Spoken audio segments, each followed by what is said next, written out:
नमो भगवते वासुदेवाय। ओम नमो भगवते वासुदेवाय। ओम नमो भगवते वासुदेवाय। ओम अज्ञानतिमिरान्धस्य ज्ञानाञ्जनशलाकया चक्षुरुन्मिलितं येन तस्मै श्रीगुरुवे नमः। श्रीचैतन्यमनोभीष्टं स्थापितं येन भूतले स्वयं रूपकदा मह्यं ददान्ति सुखदान्तिकं। वन्देऽहं श्रीगुरुं श्रीयुतपथकमलं श्रीगुरुं वैष्णवं च श्रीरूपं साग्रजातं सगणरघुनाथान्वितं तं सजीवं साद्वैतं सावधूतं परिजनसहितं कृष्णचैतन्यदेवं श्रीराधा कृष्णपादान् सगणललिता शिविशाखान्वितं च। हे कृष्णा करुणा सिन्धो दीनबन्धो जगत्पते गोपेश गोपिका कान्त राधा कान्त नमोस्तुते। तप्त काञ्चन गौरांगी राधे वृन्दावनेश्वरी वृषभानुसुते देवी प्रणमामि हरिप्रिये। वाञ्छाकल्पतरुभ्यश्च कृपा सिन्धुभ्येव च पतितानां पावनेभ्यो वैष्णवेभ्यो नमो नमः। नमो विष्णुपदाय कृष्णपृष्ठाय बुधरे श्रीमते भक्तिवेदान्त स्वामिनिति नामिने। नमस्ते सारस्वते देवे गौरवाणी प्रचारिणे निर्विशेष शून्यवादी पाश्चात्य देशतारिणे। जय श्री कृष्ण चैतन्य प्रभु नित्यानंद श्री अद्वैत गदाधर श्रीवासादि गौर भक्त वृंद। हरे कृष्ण कृष्ण कृष्ण हरे हरे हरे राम राम राम हरे। हरि ओम तत्सत्। हरे कृष्ण। എല്ലാവർക്കും ദീപാവലി ഈ ശുഭാവസരത്തിൽ സ്വാഗതം നമ്മുടെ ഭഗവത്ഗീത ക്ലാസ്സിലേക്ക്. ഓക്കെ, സുജയ് പ്രഭു ഒന്ന് കടന്നുറങ്ങാനുള്ള പ്ലാനിലായിരുന്നു, പക്ഷെ ഞാൻ മെസ്സേജ് അയച്ചപ്പോ വന്നു. പ്രഭു അതിന് മുമ്പ് കിടന്നുറങ്ങേണ്ട അവസരം പോയി പ്രഭു. വൈകുന്നേരം 6:30 ക്ലാസ് ഉണ്ട് പ്രഭു. നരകാസുര വധമാണ്. 6:30 എന്താ? 6:30 പ്രഭു.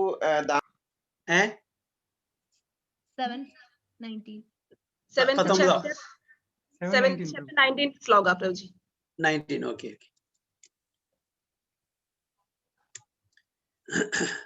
ഒരു മിനിറ്റ്, ഞാൻ മൗസ് ഒന്ന് കൊണ്ടുവരട്ടെ കേട്ടോ. ഒരു മിനിറ്റ്. ഭൂനാം ജന്മനാമന്തെ ജ്ഞാനവാൻ മാം പ്രപദ്യത്തെ വാസുദേവ സർവം ഇതി സ മഹാത്മസു ദുർലഭ. ജിഷ മാതാജി. हरे कृष्ण प्रभु। हरे कृष्ण। बहूनां जन्मनामन्ते ज्ञानवान् मां प्रपद्यते वासुदेव सर्वमिति स महात्मा सुदुर्लभः. Okay, translation. After many births and death, he who is actually in knowledge surrenders unto me, knowing me to be the cause of all causes and all that is. Such a great soul is very rare. Very good. Then വിവരിക്കാമോ? പ്രഭുജി, അതായത് ജ്ഞാനവാനായ ഒരു വ്യക്തി, നമ്മൾ കഴിഞ്ഞ ശ്ലോകങ്ങളിലെല്ലാം 4 തരം വ്യക്തികളെ കുറിച്ച് പറഞ്ഞു. അവര് ആരാണ് ഭഗവാനെ ആശ്രയിക്കുന്നത് എന്നതിനെ കുറിച്ചിട്ട്. അതായത് ജ്ഞാനികള്, പിന്നെ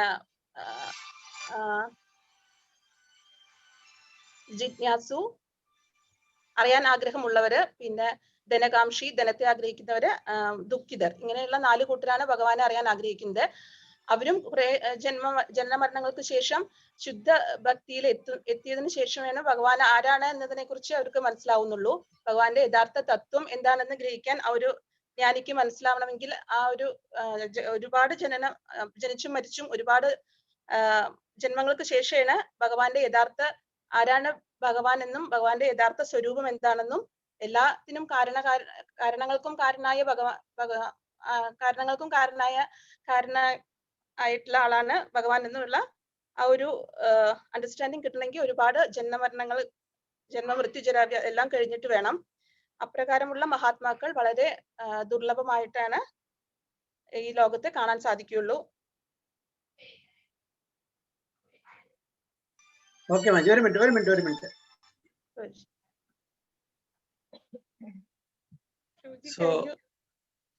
സൗണ്ട് കുറച്ച് കുറവാണ് മാതാജിയുടെ. അത് ഇവിടെ ഇരിക്കുമ്പോൾ എന്താണ് ഇവിടുത്തെ പ്രശ്നം എനിക്കറിയില്ല. അതെയോ, നോക്കട്ടെ ബ്രോജി.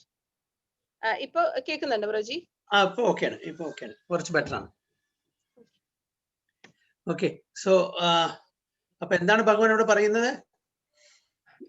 ഒരുപാട് ജനന മരണത്തിന് ശേഷമാണ് ഒരു വ്യക്തി ശരിക്കുള്ള ജ്ഞാനത്തിൽ വരുന്നത്. അല്ലെ? ആ അറിവ് സമ്പാദിക്കുന്നത്. ഓക്കെ, അങ്ങനെയാണ്. അങ്ങനെ ആ തലത്തിലെത്തുമ്പോഴാണ് ഭഗവാൻ ആരാന്നത് അതായത് അറിയാൻ പറ്റുള്ളൂ. അപ്പൊ ഒരുപാട് കാണിച്ചാൽ മനുഷ്യജന്മം മാത്രമല്ല, ഒരുപാട് ജന്മങ്ങളുണ്ടല്ലോ. നമുക്ക് മൃഗമായിട്ട് ജനിക്കാം, എന്താ പറയാ, വൃക്ഷം, ലത, അങ്ങനെ ബാക്കി മത്സ്യം, പക്ഷികള്, അങ്ങനെ ഒരുപാട് ജന്മങ്ങൾ നമുക്ക് ജന്മിക്കാം. അതിലൊന്നും ഭഗവാൻ ആരാണെന്ന് അറിയാനുള്ള ആ കഴിവില്ല. പക്ഷെ മനുഷ്യജന്മത്തിൽ അത് മാത്രമേ കഴിയൂ. പക്ഷെ ഈവൻ മനുഷ്യജന്മത്തിലും നമ്മൾ തമോ ഗുണത്തിലോ അല്ലെങ്കിൽ രജോ ഗുണത്തിലാണെങ്കിലും നമുക്ക് അറിയാൻ പറ്റില്ല. അറ്റ്ലീസ്റ്റ് ഭഗവാനെ അറിയണമെന്നുണ്ടെങ്കിൽ നമ്മൾ ആ സത്വഗുണത്തിൽ വരണം. സത്വഗുണത്തിൽ എത്തിയ ഒരുവന് മാത്രമാണ് ഭഗവാനെ അറിയാനും ഭഗവാനെ പ്രാപിക്കാനുള്ള ഒരു മനസ്ഥിതി ഉണ്ടാവുള്ളൂ. അറിഞ്ഞാൽ മാത്രം പോരാ, ഭഗവാൻ ഉണ്ടെന്ന് അറിഞ്ഞാൽ മാത്രം പോരാ. പക്ഷെ ഈ ഭൗതിക ലോകത്ത് നിന്ന് കര കയറിയിട്ട് ആ ആധ്യാത്മിക ലോകത്തിൽ പോകണം എന്നുള്ള ഒരു ആഗ്രഹം ജനിക്കണമെന്നുണ്ടെങ്കിൽ മിനിമം സത്വഗുണത്തിൽ വേണം. സത്വഗുണത്തിലില്ലാത്ത ഒരാൾക്കും ഭഗവാൻ ഉണ്ടെന്ന് അറിഞ്ഞാലും കൂടി അങ്ങോട്ട് പോകാനുള്ള ആ താല്പര്യം ഉണ്ടാവില്ല. കാരണം അവർക്ക് കൂടുതൽ ഇന്ദ്രിയ തൃപ്തിക്ക് വേണ്ടിയിട്ടുള്ള കാര്യങ്ങൾ ചെയ്യാനായിരിക്കും ആഗ്രഹം. അറിയാം ഭഗവാൻ ഉണ്ടെന്ന്, പക്ഷെ ശരിക്കും ഭഗവാനെ അറിഞ്ഞ് അങ്ങോട്ടേക്കുള്ള യാത്ര ചെയ്യണമെന്നുണ്ടെങ്കിൽ തീർച്ചയായിട്ടും സത്വഗുണത്തിൽ വന്നിരിക്കണം. അപ്പോൾ അതുകൊണ്ടാണ് after many birth and deaths one who is actually in knowledge. എന്താ ഈ ആക്ച്വലി ഇൻ നോളജ് പറഞ്ഞാൽ, ഞാൻ ഈ ശരീരമല്ല, ഞാൻ ആത്മാവാണ്, ഞാൻ ഭഗവാന്റെ അംശമാണ്, ഞാൻ ഭഗവാന്റെ ധാമിൽ വസിക്കേണ്ട ആളാണ്. പക്ഷെ എന്തോ നിർഭാഗ്യവശാൽ ഈ ഭൗതിക ലോകത്തിൽ വന്ന് ദുഃഖിച്ചു കൊണ്ടിരിക്കുകയാണ്. അപ്പൊ അതിന് നിവാരണം എന്നുള്ള ഇതിലാണ് നമ്മൾ എത്രയോ ജന്മങ്ങൾക്ക് ശേഷം ഈ അറിവ് പ്രാപ്തി കിട്ടുന്നത്. അല്ലാത്ത പക്ഷം ഈ സംസാര സാഗരത്തിൽ വന്നും പോയി കൊണ്ടേയിരിക്കും, ജന്മമരണത്തിന്റെ ചക്രത്തിൽ പെട്ടിട്ട്. അപ്പോൾ the living entity while executing devotional service or transcendental rituals after many births may actually become situated in transcendental pure knowledge that Supreme Personality of Godhead is the ultimate goal of spiritual realization. അപ്പൊ അങ്ങനത്തെ ഒരു തലത്തിൽ നിൽക്കുമ്പോൾ മാത്രമേ ഭഗവാൻ ആരാണ്, നമ്മൾ ആരാണ്, അപ്പൊ നമുക്ക് ആധ്യാത്മിക ജ്ഞാനം വേണം. അപ്പൊ അതിനനുസരിച്ചുള്ള കർമ്മത്തിൽ നമ്മൾ ഇടപെടുള്ളൂ. അതുവരെ നമ്മുടെ ഇന്ദ്രിയ തൃപ്തിക്ക് വേണ്ടി മാത്രം കാണിച്ചാൽ നമ്മുടെ വാസന, നമ്മുടെ ആഗ്രഹങ്ങള്, ഭൗതികമായിട്ടുള്ള ആഗ്രഹങ്ങളും ഇച്ഛകളും സബലീകരിക്കാൻ വേണ്ടിയിട്ട് പല പല കാര്യങ്ങളും ചെയ്യുന്നു, അല്ലെ? പക്ഷെ ഭഗവാൻ ഉണ്ട് എന്നറിഞ്ഞാലും കൂടിയിട്ട് നമ്മൾ ആ വഴി തിരഞ്ഞെടുക്കുന്നില്ല. കാരണം അത് പിന്നീടാമോ പ്രോകാസ്റ്റിനേറ്റ് ചെയ്യും. ഇനിയും ഉണ്ടല്ലോ, എന്തിനാ ജന്മം, ഇനിയും വരും. പിന്നെ ചില ആൾക്കാർ പേരിക്കും ഒരു മനുഷ്യജന്മം കിട്ടി, അടുത്ത മനുഷ്യജന്മം കിട്ടുമോ എന്നറിയില്ല. നമുക്ക് സ്വർഗലോകത്തിൽ പോയാൽ കുറച്ചും കൂടിയും കൂടുതൽ സൂഹിക്കാം. അങ്ങനെയുള്ള എല്ലാ, ഇപ്പൊ even demigods for that matter, അന്യദേവതമാരെ, അവരും ശുദ്ധ ഭക്തന്മാരല്ല. എന്തുകൊണ്ടാണ് അവർക്ക് നല്ല നല്ല ലോകങ്ങൾ കിട്ടിയിരിക്കുന്നത്? അവര് ഭഗവാനെ പ്രാർത്ഥിക്കുന്നുണ്ട്, പക്ഷെ അവരെ അൾട്ടിമേറ്റ് ഗോളിന് വേണ്ടി, ലക്ഷ്യത്തിന് വേണ്ടി പ്രാർത്ഥിക്കുന്നില്ല. അവർക്കും ഇന്ദ്രിയ ഭോഗത്തിന് വേണ്ടിയിട്ടാണ്. അപ്പൊ അത് കൂടുതൽ എത്ര നമ്മൾ ഭൗതിക ലോകത്തിൽ മീതെ പോകുന്നു അത്രയും നമ്മൾ ആസ്വദിക്കാൻ ശ്രമിക്കുന്നു. അവരെല്ലാം സകാമ ഭക്തന്മാരാണ്. ഒരു ഭക്തിമാർഗത്തിൽ വരുന്ന ഒരു ശുദ്ധ ഭക്തൻ മാത്രമേ ആ ഒരു നിഷ്കാമ ഭക്തിയിൽ വരുന്നുള്ളൂ. അവരും നമ്മളെല്ലാം സംവെയർ ഡിഫറെന്റ് ഡിഗ്രിയിലെ നമ്മളെല്ലാം സകാമ ഭക്തന്മാരാണ്. എന്നാണ് നമ്മളുടെ ആഗ്രഹങ്ങൾ നിറവേറാൻ വേണ്ടിയിട്ട് നമ്മൾ അമ്പലത്തിൽ പോകുന്നു, അല്ലെങ്കിൽ പല നേർച്ചകളും വഴിപാടുകളൊക്കെ ചെയ്യുന്നു. ആ തരത്തിലുള്ള ആൾക്കാർ നമ്മൾ ഭക്തന്മാരാണെങ്കിലും കൂടിയിട്ട് ഉള്ളിന്റെ ഉള്ളിൽ ഇപ്പോഴും ആ വാസന പോയിട്ടില്ല. പോയിട്ടുണ്ടോ?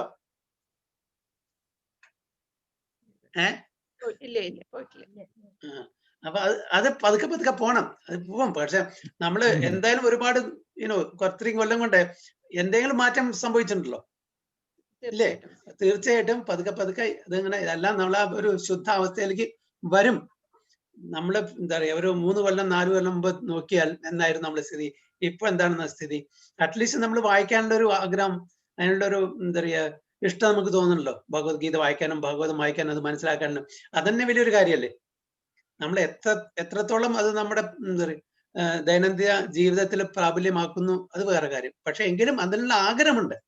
ചില തടസ്സങ്ങൾ വരുന്നുണ്ട് മാത്രം. കാരണം വെച്ചാൽ നമ്മുടെ കുടുംബ ബന്ധങ്ങളും ബാക്കിയുള്ള എന്താ പറയുക ഉത്തരവാദിത്തങ്ങളെല്ലാം കാരണം ചില പ്രശ്നങ്ങൾ വരുന്നുണ്ട്. അത് ശരിക്കും കൊണ്ടുപോകാൻ വേണ്ടിയിട്ട്. പക്ഷെ നമ്മൾ we are on the right path, അത് നമുക്ക് മനസ്സിലാക്കിയ തന്നെ വലിയ കാര്യമായി.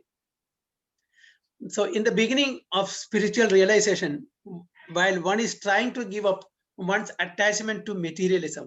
There is some leaning towards impersonalism. But when one is further advanced, he can understand that there are activities in the spiritual life and that these activities constitute devotional service.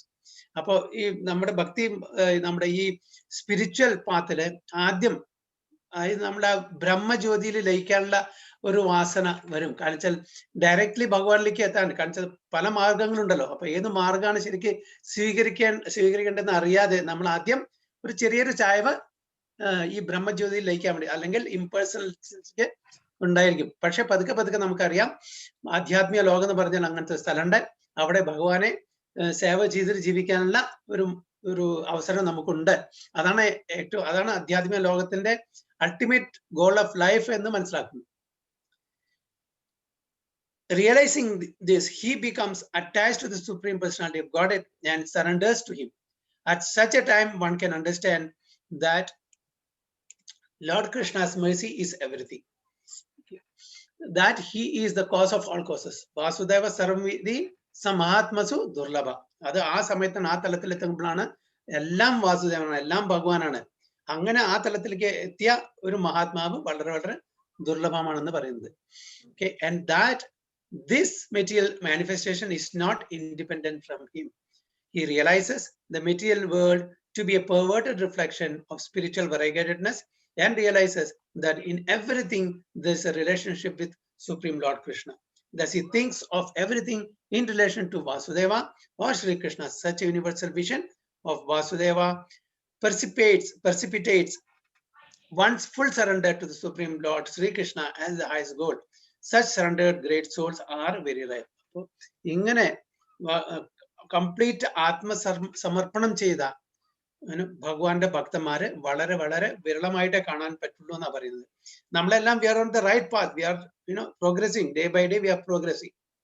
Okay, നമ്മളുടെ ആ ആഗ്രഹം, തീവ്ര ഇച്ഛ അനുസരിച്ചിരിക്കും നമ്മളുടെ പ്രോഗ്രസും. ചില ആൾക്കാർക്ക് ഈ ജന്മത്തിൽ പറ്റും, ചില ആൾക്കാർക്ക് കൂടുതൽ ജന്മം എടുക്കേണ്ടി വരും. പക്ഷെ സാധിക്കും. ബഹുനാം ജന്മനാമന്തേ, അത് ഫോർ ഷുവർ. എന്നല്ലെങ്കിൽ നാളെ അത് സാധിച്ചേ പറ്റൂ. ആർക്കും, എല്ലാവർക്കും. ഏത് ഗുണത്തിലാണ് നിൽക്കുന്ന, സത്വഗുണത്തിലെ ആൾക്കാർക്ക് കുറച്ച് പെട്ടെന്ന് സാധിക്കും. രജോ ഗുണത്തിലും തമോ ഗുണത്തിലും ആൾക്കാർക്ക് സമയം എടുക്കും, വൈകിയെടുക്കും. അല്ലേ? എത്താണ്ടിരിക്കില്ല. പക്ഷെ നമ്മുടെ കണക്കിൽ ചെറിയ ഈ സമയം ഡ്യൂറേഷൻ വളരെ വലുതായിട്ട് കാണും. പക്ഷെ ഭഗവാന്റെ കണക്കിൽ ആ ഡ്യൂറേഷൻ വളരെ കുറവാണ്. നമുക്ക് ഒരു കൊല്ലം അല്ലെങ്കിൽ ഒരു 100 വർഷം എന്ന് പറഞ്ഞാൽ ഭഗവാന്റെ ആ ഡ്യൂറേഷൻ പോയിന്റ് ഓഫ് വ്യൂല് it is nothing. That is, അതുകൊണ്ട് നമുക്ക് മില്യൺസ് ഓഫ് ബർത്ത് എടുക്കേണ്ടി വരും ചിലപ്പോൾ, നമ്മള് ആ തീവ്രമായ ഇച്ഛ ഇല്ലെങ്കിൽ, നമ്മളത് കാഷ്വലായിട്ട് എടുക്കുകയാണെങ്കിൽ. പക്ഷെ ഭഗവാന്റെ കണ്ണില് അത് ഒരു സമയമല്ല. ഈവൻ ബ്രഹ്മലോകത്തിലും ഇവിടുത്തെ ഒരു കൊല്ലം മറ്റേ ഏത് ലീലയാണത്? ബ്രഹ്മവിമോഹൻ ലീലയിലല്ലേ പ്രഭുജി? അതെ, ഒരു കൊല്ലം കഴിഞ്ഞിട്ടാണല്ലോ. അപ്പൊ ബ്രഹ്മാവിന്റെ ഒരു സെക്കൻഡ് കൂടി ആയിട്ടില്ല, ഒരു മിനിറ്റ് കൂടി ആയിട്ടില്ല അല്ലേ? ഏതാസുരനെ വധിച്ചിട്ടായിരുന്നു? ആ പാമ്പിന്റെ എന്താണ് പേര്? അകാസുരൻ. അകാസുരനെ വധിച്ച ശേഷം ഇന്നലെ മറ്റു മാതാജി പറഞ്ഞിട്ടുണ്ടായിരുന്നില്ലേ, അതായത് പൗഗണ്ഡ്രത്തിൽ നടന്ന ലീല, അല്ല കൗമാരത്തിൽ നടന്ന ലീല പൗഗണ്ഡ്രത്തിലാണ് അത് പറഞ്ഞത് എന്ന് പറയണം. അതെ അതെ, അപ്പൊ ഒരു കൊല്ലത്തിന് പറയുന്നു. അപ്പൊ ഒരു കൊല്ലത്തിന് ഈവൻ ബലരാമനും കൂടി അറിയായിരുന്നില്ല ഈ ലീല നടന്നത്. ഈവൻ ബലരാമനും അറിയില്ലായിരുന്നു. അപ്പോ ബ്രഹ്മാവ് നോക്കി ഒരു മിനിറ്റ് ഞാൻ ഒളിപ്പിച്ചു വെച്ചിട്ടുള്ളൂ. തിരിച്ചു വന്നപ്പോഴേക്കും ഇവിടെ ഒരു കൊല്ലം കഴിഞ്ഞിരിക്കുന്നു. അപ്പൊ അതുകൊണ്ട് അപ്പൊ ആ സ്കെയിൽ നോക്കുമ്പോ നമ്മുടെ ഈ ലൈഫ് ഒന്നുമില്ല. പിന്നെ നമ്മുടെ ഈ 100 years പറഞ്ഞ ഫ്രാക്ഷൻ ഓഫ് സെക്കൻഡ് കൂടി ഇല്ല to the scale of Lord Brahma or to the scale of the spiritual world time. So this verse is very nicely explained in the 3rd chapter, verses 14 and 15 of the Svedaswadara Upanishad. Sahasra Sirsha Purusha Sahashaka Sahasrapat Sa Bhumim Vishado Vritva Tyatishtat Dasangulam Purusha Vedam Sarvam Yadbhutam Yaccha Bhavyam Udamrita Tvaseshano yad annenati rohati. Lord Vishnu has thousands of heads, thousands of eyes, and thousands of feet, entirely encompassing the whole universe. He still extends beyond it and it by 10 fingers breadth. He is in fact this entire universe. He is all that was and all that will be. He is the Lord of immortality and of all that is nourished by food. In the Chandogya Upanishad 5.1.15 it is said, Navai vacho na chakshumsi na srotani na manamsiti achakshade prana idi eva chakshade prano hi evaitani sarvani bhavanti. In the body of a living being, neither the power to speak, nor the power to see, nor the power to hear, nor the power to think is the prime factor. It is life which is center of all activities.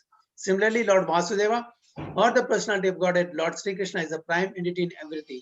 In this body, there are powers of speaking, of seeing, hearing, of mental activities, etc. But these are not important if not related to the Supreme God.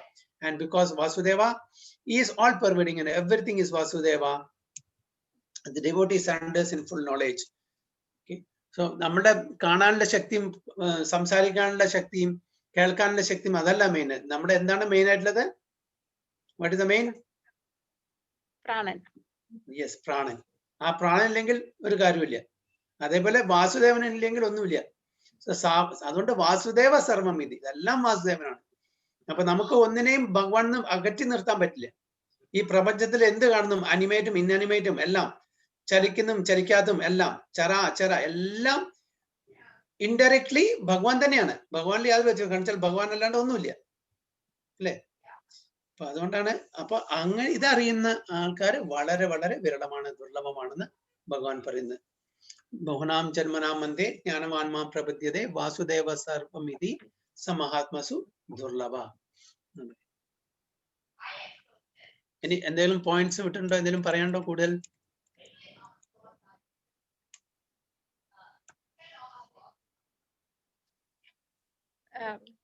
പ്രഭുജി സംശയമല്ല, പ്രഭുജിക്കും ഇപ്പൊ ഇങ്ങനെ സ്പിരിച്വാലിറ്റിയിൽ വന്ന സമയത്ത് ഇതുപോലെ ബ്രഹ്മൻ എന്നുള്ള ഒരു concept അറിയായിരുന്നു പ്രഭുജിക്ക്?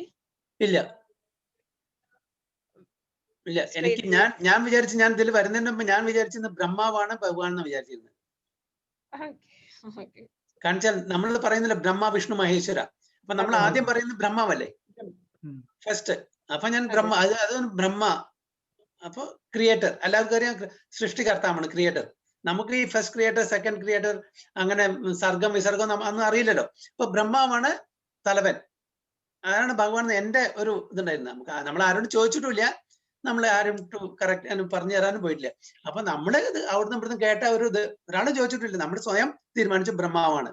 പക്ഷെ ഇതിൽ വന്ന ശേഷം നമുക്ക് ഒരു ക്ലാരിറ്റി ഉണ്ടായുള്ളൂ.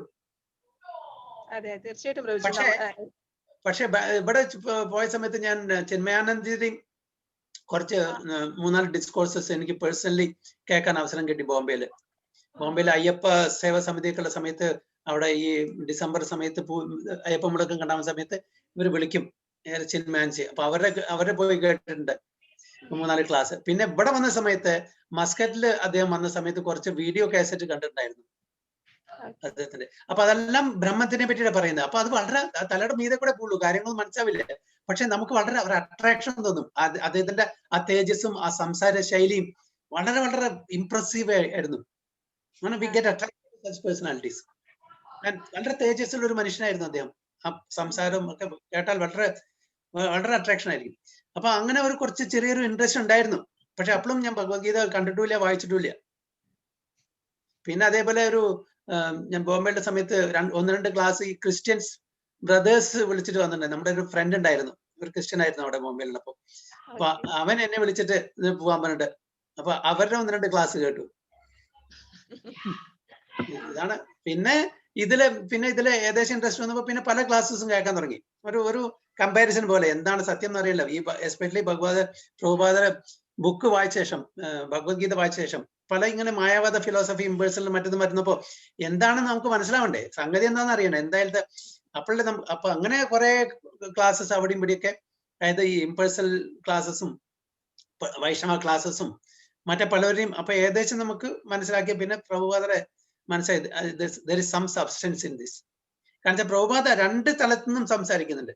അപ്പൊ നമുക്ക് എന്താണ് പേഴ്സണലിസം, എന്താണ് ഇമ്പേഴ്സണൽ, എന്താണ് അതിൽ ഇൻകംപ്ലീറ്റ്, എന്താണ് ഇതിലെ കംപ്ലീറ്റ്നെസ് നമുക്ക് മനസ്സിലാക്കി തരുന്നുണ്ട്. പിന്നെ അപ്പൊ ഒരുപാട് അവിടെ രണ്ട് തലത്ത് നിന്നിട്ടും കാരണം പ്രഭുപാദർ എല്ലാം കോട്ട് ചെയ്യുന്നുണ്ട്. എന്താ പറയാ, ശക്തി എന്താണ്, ശക്തൈറ്റ്സ് എന്താണ്, ശൈവൈറ്റ്സ് എന്താണ്, ഇമ്പൾസലിസം എന്താണ്, ബുദ്ധിസം എന്താണ്, ജൈനിസം എന്താണ്, ഓക്കെ, എന്താണ് ഡിഫറെന്റ് ഇങ്ങനെ ഒരു പാത്ത് വരാനുള്ള കാരണം. അപ്പൊ അതൊക്കെ ശരിക്കും പറഞ്ഞു തരുമ്പോ നമുക്ക് ഒരു കൺവിക്ഷൻ വരുന്നു. പ്രഭുജി, ഇതിപ്പോ വായിക്കാത്തവർക്ക് അങ്ങനെ കമ്പയർ ചെയ്യാൻ ഒന്നും അറിയില്ലല്ലോ പ്രഭുജി. വേറെ ആൾക്കാർ അറിയില്ല, അറിയില്ല, അവരെന്തോ കേട്ട് അത് വിശ്വസിക്കുന്നു. അപ്പൊ അവരോട് പറയുമ്പോ ആരെന്ത് പറയുന്നു അത് വിശ്വസിക്കുന്നു.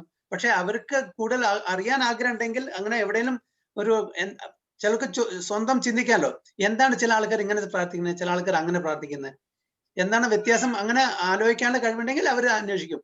അപ്പൊ അവർ കൂടുതൽ വായിക്കും. ഇപ്പൊ നമ്മള് മറ്റേലൊക്കെ കേൾക്കുന്നത് ബ്രഹ്മത്തില് ലയിക്കുന്നു എന്നുള്ളതാണ്. അപ്പൊ നമ്മള് ബാക്കി നോർമൽ ഒരാളും അതിനെ കുറിച്ച് ചിന്തിക്കാറില്ല. ഓക്കെ, അതങ്ങ് കേട്ടു, അത് വിട്ടു. ഇപ്പൊ നമുക്ക് പ്രഭാതയുടെ ബുക്ക് വായിക്കുമ്പോഴല്ലേ കറക്റ്റ് മനസ്സിലാവുന്നത് ഇന്നതാണ്. അല്ലാതെ നോർമൽ ആൾക്കാർ ഒരിക്കലും എനിക്ക് തോന്നുന്നില്ല പ്രഭുജി. മറ്റുള്ള ബുക്കിൽ ഇതിനെ പറ്റി പറയുന്നില്ലല്ലോ. പ്രഭുപാദത്തിൽ എല്ലാറ്റിനെ പറ്റിയും പറയുന്നുണ്ട്. ഇപ്പൊ ഫോർ എക്സാമ്പിൾ നമ്മൾ ഭഗവത്ഗീത മറ്റുള്ള ഇരുന്നാണെങ്കിൽ അവിടെ ഒരു കമ്പാരിസൺ വരുന്നില്ല.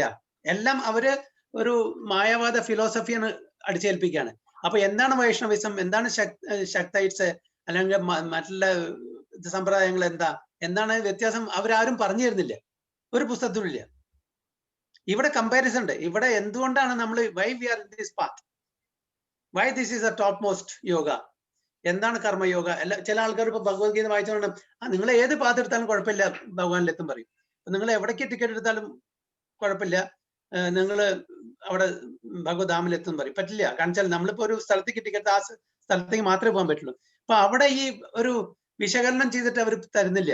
ഇപ്പൊ ചിന്മയാനന്ദന്റെ ബുക്ക് ഞാൻ കുറച്ച് അവിടെയും ഇവിടെയും വായിച്ചിട്ടുണ്ട്, കംപ്ലീറ്റ് വായിച്ചിട്ടില്ല. പക്ഷെ ഒന്നും മനസ്സിലാവില്ല, മാതി എന്താ പറയുന്ന ഒരു പിടുത്തം കിട്ടില്ല. അതേപോലൊരു എല്ലാം കൂടി ഒരു കൺഫ്യൂഷൻ ആകും. പക്ഷെ ഇവിടെ ക്ലാരിറ്റി ഉണ്ട്. നമുക്ക് പ്രഭുപാദർ വായിക്കുമ്പോൾ വളരെ ക്ലാരിറ്റി ഉണ്ട്. എന്താണ് ബ്രഹ്മൻ, എന്താണ് പരമാത്മ, എന്താണ് ഭഗവാൻ. ഓക്കെ, അപ്പൊ ഈ ബ്രഹ്മവാദികളെ തെറ്റല്ല, ബ്രഹ്മവാദം എന്ന് പറഞ്ഞ തെറ്റല്ല. പക്ഷെ എന്താണ് പറയുന്നത് വെച്ചാൽ അത് one of the state, one of the aspect, അത്രേ ഉള്ളൂ. ആ ഒരു ഡിഫറെന്റ് ആസ്പെക്ട്സ് നമുക്ക് വളരെ ക്ലിയർ ആയിട്ട് പല പല ഫിലോസഫി, എന്തുകൊണ്ട് അങ്ങനെ ഡിഫറെന്റ് ഫിലോസഫി വന്നു, അതിൽ ഏതാണ് മെച്ചം, ഇത് നമുക്ക് പ്രഭുപാദ വളരെ ക്ലിയർ ആയിട്ട്. ഇപ്പൊ എസ്പെഷ്യലി എനിക്ക് ഇതൊക്കെ മനസ്സിലാക്കിയ ചൈതന്യ ചരിതാമൃത ആദ്യ ലീലയിലെ 7th ചാപ്റ്റർ വായിച്ചപ്പോ, അപ്പൊ പ്രഭുപാദ ശരിക്കും ശങ്കരാചാര്യരുടെ ശാരീരിക ഭാഷ്യത്തിലുള്ള ഇമ്പേഴ്സണലിസം അതേപോലെ എന്താണ് ഇമ്പേഴ്സണലിസം എന്ന് വളരെ ക്ലിയർ ആയിട്ട് പറഞ്ഞു തരുന്നുണ്ട്. വളരെ ക്ലിയർ ആയിട്ട്. കാരണം വെച്ചാൽ എസ്പെഷ്യലി ചൈതന്യ മഹാപ്രഭു, എന്താ പറയാ, സർവസ്ഭാമ ഭട്ടാചാര്യ, പ്രകാശാനന്ദ സരസ്വതി, അന്നത്തെ വളരെ പ്രശസ്തരായിട്ടുള്ള ദിഗ്വജി പണ്ഡിതന്മാരായിരുന്നു ഈ ഇതില് മായാവാദ ഫിലോസഫിയില്.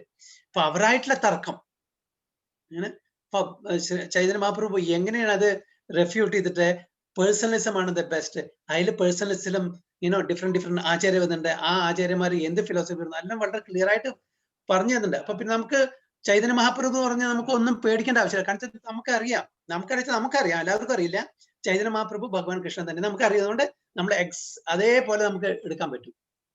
ഇത് അറിയാം, ചൈതന്യ മഹാപ്രഭുവിനെ പറ്റി അറിയാത്ത ആൾക്കാരെ അവര് ചിലപ്പോ വിശ്വസിക്കൊള്ളുന്നില്ല.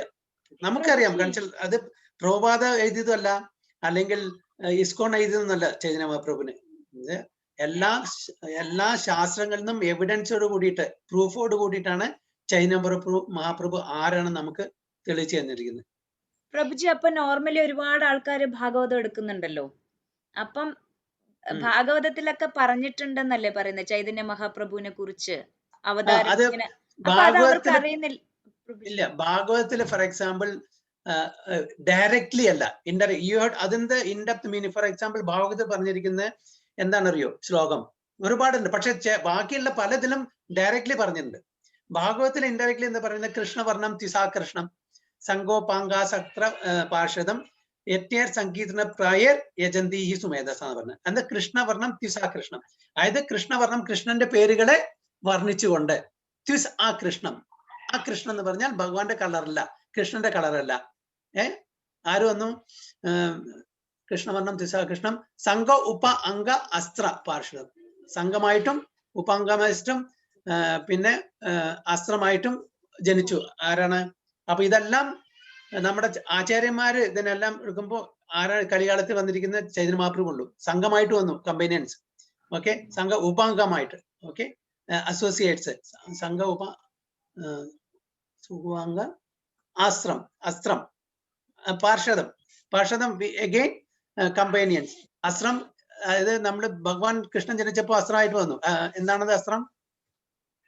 സുദർശന ചക്രം. ഇവിടെ ചൈതന്യ മഹാപ്രഭു വന്നത് ഹരേ കൃഷ്ണ മഹാമന്ത്രം.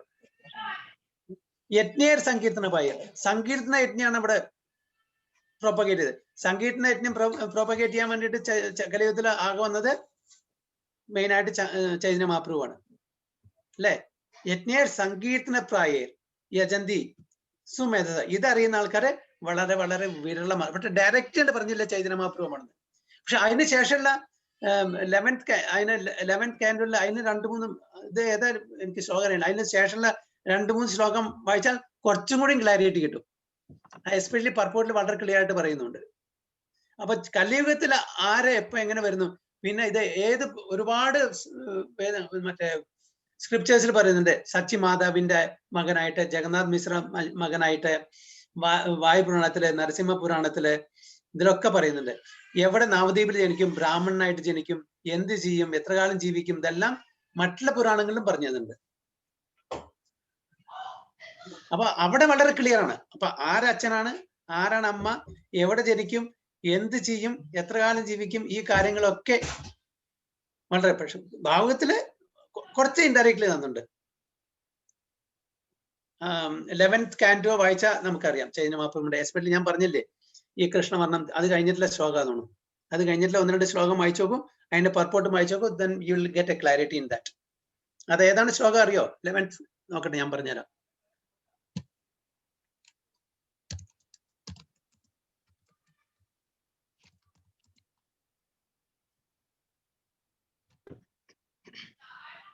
ആ 11.532. ഓക്കെ, ഞാൻ എന്തായാലും ഇപ്പൊ പറഞ്ഞ സ്ഥിതിക്ക് ഒന്ന് വായിക്കാം.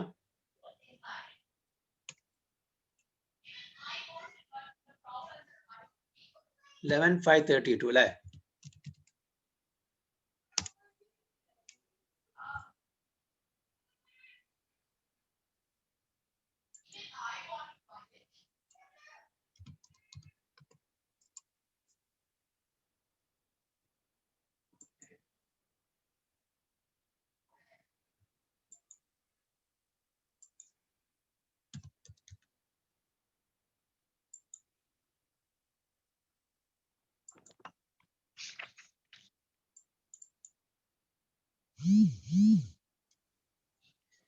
കൃഷ്ണവർണം ത്വിസാ കൃഷ്ണം സംഗോപാംഗാസ്ത്ര പാർഷദം യജ്ഞേ സങ്കീർത്തന പ്രായർ യജന്തി ഹി സുമേധസ. അതായത് in the age of Kali intelligent persons perform congregational chanting to worship the incarnation of God. അതായത് കലിയുഗത്തിലെ ആക്ച്വലി ഭഗവാൻ ത്രിയുഗി എന്നാ പറയുന്നത്. ഓക്കെ, 3 യുഗിയാണ്. 4ാമത്തേത് മറ്റേ കൽക്കി, അവര് അദ്ദേഹം ജസ്റ്റ് ടു അനഹിലേറ്റ്, അവര് അത്രേ ഉള്ളൂ. പക്ഷെ 4ാമത്തെ ഇതിലും ഹിഡൻ ആയിട്ട് വരുന്നുണ്ട്. അതാണ് ചൈതന്യ മഹാപ്രഭു. അപ്പൊ ഭഗവാൻ അവതരിക്കുന്നത് എന്തിനാണ്? കോൺഗ്രിഗേഷണൽ ചാൻഡിങ് പ്രൊപ്പഗേറ്റ് ചെയ്യാൻ വേണ്ടിയിട്ട്. സങ്കീർത്തന പ്രായർ, നാമസങ്കീർത്തനം. Who constantly sings the names of Krishna. Although his complexion is not blackish, is Krishna himself. Is accompanied by his associates Panchatattva. Okay, servants, ഒരുപാട് സെർവൻസിന്റെ വെപ്പൺസ് ആൻഡ് കോൺഫിഡൻഷ്യൽ കമ്പനിയൻസ്. അപ്പോൾ ഇതാണ് പഞ്ചതത്വമായിട്ട് വന്നിരിക്കുന്നത്. So this same verse is quoted by Krishnadas Kaviraj in the Chaitanya Charitamrita Adi Lila chapter 3 verse 52. ഇതന്നെ കൃഷ്ണദാസ് കവിരാജ് ഗോസ്വാമി ഈ എന്താ പറയുക ചൈതന്യ ചരിതാമൃതത്തില് ആദി ലീല കോട്ട് ചെയ്തിട്ടുണ്ട്. His divine grace, A.C. Bhaktivedanta Swami Prabhupada has given the following commentary on this. This text is Srimad Bhagavatam. Srila Jiva Goswami has explained this verse in his commentary on the Bhagavatam known as the Karma Sandarbha, wherein he says that Lord Krishna also appears with a golden complexion. That golden Lord Krishna is Lord Chaitanya, who is worshipped by intelligent man in this age. That is confirmed in Srimad Bhagavatam by Garga Muni. Okay, Garga Muni confirmed in there, who said that although the child Krishna was blackish, he also appears in 3 other colors. Okay, Garga Muni, Bhagwan Krishna ജനിച്ച സമയത്ത് horoscope നോക്കി. Okay, ഗർഗമുനിയാണ് complete astrology calculation ചെയ്തിട്ട് ഭഗവാൻ കൃഷ്ണന്റെ നാമകരണം ചെയ്യലും ബാക്കി horoscope നോക്കി. ആ സമയത്ത് പറഞ്ഞിട്ടുണ്ട് ഈ വ്യക്തി, അതായത് ഭഗവാൻ കൃഷ്ണൻ, ഓക്കെ, 3 നിറത്തിലും ഇതിനു മുമ്പേ അവതരിച്ചിട്ടുണ്ട്. ഏതൊക്കെയാണ് ആ കളറ്? ഹരീഷ്ണ പ്രഭുജി, ആരോ കോളിംഗ് ബെൽ അടിച്ചിട്ട് ഞാൻ ഒന്ന് നോക്കിയിട്ട് വരാം പ്രഭുജി. ഓക്കെ ഓക്കെ, വരും പ്രഭുജി, കണ്ടിന്യൂ ചെയ്തോളൂ. Okay okay. അപ്പൊ ഇതിന്റെ 3 കളർ ഏതൊക്കെയാണ് ഭഗവാൻ ജനിച്ചത്? നീലം പ്രഭു. ഒന്ന് ഭഗവാന്റെ കളറ് ബ്ലാക്കിഷ് ഡാർക്ക് കോംപ്ലക്ഷൻ. നീലം, പിന്നെ നീലല്ല. ഗ്രീൻ ആണോ പ്രഭുജി? ഏ ഗ്രീൻ അല്ലേ ശ്രീരാമൻ? അല്ലല്ല, ഗ്രീനും അല്ല. നീലമേഘശ്യാമം. അതായത് ഗർഗമണി പറയുന്നത് ഈ കുട്ടി ഇതിനു മുമ്പ് ജനിച്ചിട്ടുണ്ട്. സാധാരണ ഒരു വ്യക്തിയല്ല, സാധാരണ കുട്ടിയല്ല. മുമ്പ് 3 different red, white and yellow. Red, white and yellow. അപ്പോ അതിൽ റെഡ്, വൈറ്റ് ആൻഡ് യെല്ലോ എന്ന് പറഞ്ഞാൽ റെഡ് ഇത് യജ്ഞ and white Hamsa, yellow Chaitanya Mahaprabhu. Okay. അപ്പോ പിന്നെ ചില ഇതിൽ പറയുന്നുണ്ട്, കപില മുനിയും പറയുന്നുണ്ട്, പിന്നെ വാമനെ പറയുന്നു, അവരും അതേപോലെയാണ്. പക്ഷെ ഇതിൽ പറയുന്നത് 3 കളറില്ല. അപ്പൊ അത് ഇതിനു മുമ്പ് ജനിച്ചത് അവതാരങ്ങളാണ്. അപ്പൊ ഈ കുട്ടി ആദ്യത്തെ പ്രാവശ്യമല്ല ജനിക്കുന്നത്. ഇതിനു മുമ്പ് 3 കളറില്, ഒന്ന് white, red, yellow. So he accepted his white and red complexion in the Satyuga and Treta Yugas respectively. അപ്പൊ വൈറ്റും റെഡും കോംപ്ലക്ഷൻ സത്യയുഗത്തിലും ത്രേതായുഗത്തിലും അവതരിച്ചു. He did not exhibit the remaining color yellow gold. Yellow gold സത്യയുഗത്തിലും ത്രേതായുഗത്തിലും അവർ വന്നിട്ടില്ല, കലിയുഗത്തിലാണ് വന്നിരിക്കുന്നത്. ഓക്കെ. അപ്പൊ ഇതിന്റെ മുമ്പത്തെ കൽപ്പത്തിൽ കലിയുഗത്തിന് വന്നിട്ടുണ്ട് ചൈതന്യ മഹാപ്രഭു. പക്ഷെ ചൈതന്യ മഹാപ്രഭു കൃഷ്ണപ്രേമം തരുന്ന, ഈ ഫ്രീ ആയിട്ട് ഡിസ്ട്രിബ്യൂട്ട് ചെയ്യുന്ന അവതാരം ഈ കലിയുഗത്തിൽ മാത്രമേ വന്നിട്ടുള്ളൂ. അതാണ് വ്യത്യാസം. എല്ലാ കൽപ്പത്തിലും കൃഷ്ണനും വരും, ചൈതന്യ മഹാപ്രഭു വരും, എല്ലാ കല്ലും. പക്ഷേ കൃഷ്ണ ആസ് ഹി ഈസ് വരുന്നത് ഈ 28ാം സൈക്കിൾ മാത്രമാണ്. അതായത് 1 day in a kalpa, 1 day in Brahma's day, once in a Brahma's day. എല്ലാ യുഗങ്ങളിലും എല്ലാ യുഗ സൈക്കിളും വരുമെങ്കിലും കൂടിയിട്ട് കൃഷ്ണൻ വരുന്നത് 28ാമത്തെ സൈക്കിളിലാണ് വന്നിരിക്കുന്നത്. ഇനി അടുത്ത കൽപ്പത്തിലേ വരുള്ളൂ കൃഷ്ണനും ചൈതന്യ മഹാപ്രഭു. അപ്പൊ ഈ എല്ലാ അവതാരം ഉണ്ട്, ഈ കളറിലെ എല്ലാ അവതാരങ്ങളുണ്ട്, എല്ലാ ഇതിലും യുഗ സൈക്കിളിലും. പറഞ്ഞു മനസ്സിലായോ പ്രഭുജി? അപ്പൊ കൽപ്പം എന്ന് പറയുന്നത് ബ്രഹ്മാവിന്റെ ഒരു ദിവസം. അപ്പൊ 4 യുഗ സൈക്കിള് മൾട്ടിപ്ലൈ ബൈ 1000, അതാണ് ഒരു ഡേ. അല്ല പ്രഭുജി, അപ്പൊ അതിൽ എത്ര ചതുർയുഗങ്ങള്, അതായത് ദിവ്യയുഗങ്ങള് വരും? അതിന് 4 യുഗങ്ങളുടെ പ്ലസ് 4 യുഗങ്ങൾ ചേർന്ന മൾട്ടിപ്ലൈ ബൈ 1000, അതാണ് ബ്രഹ്മാവിന്റെ ഒരു ഡേ.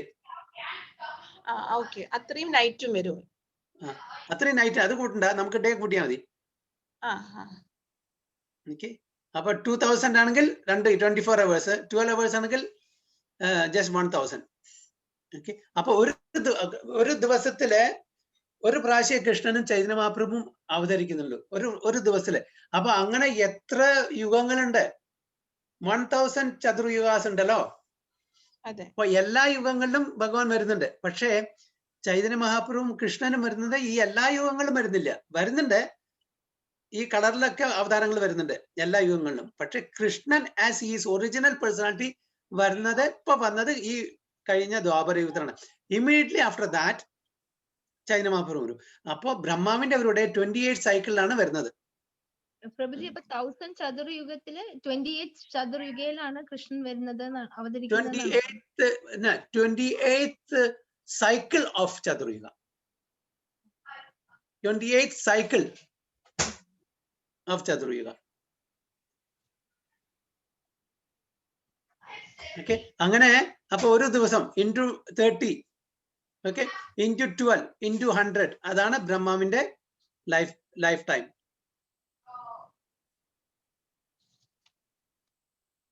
ക്ലിയർ ആയോ?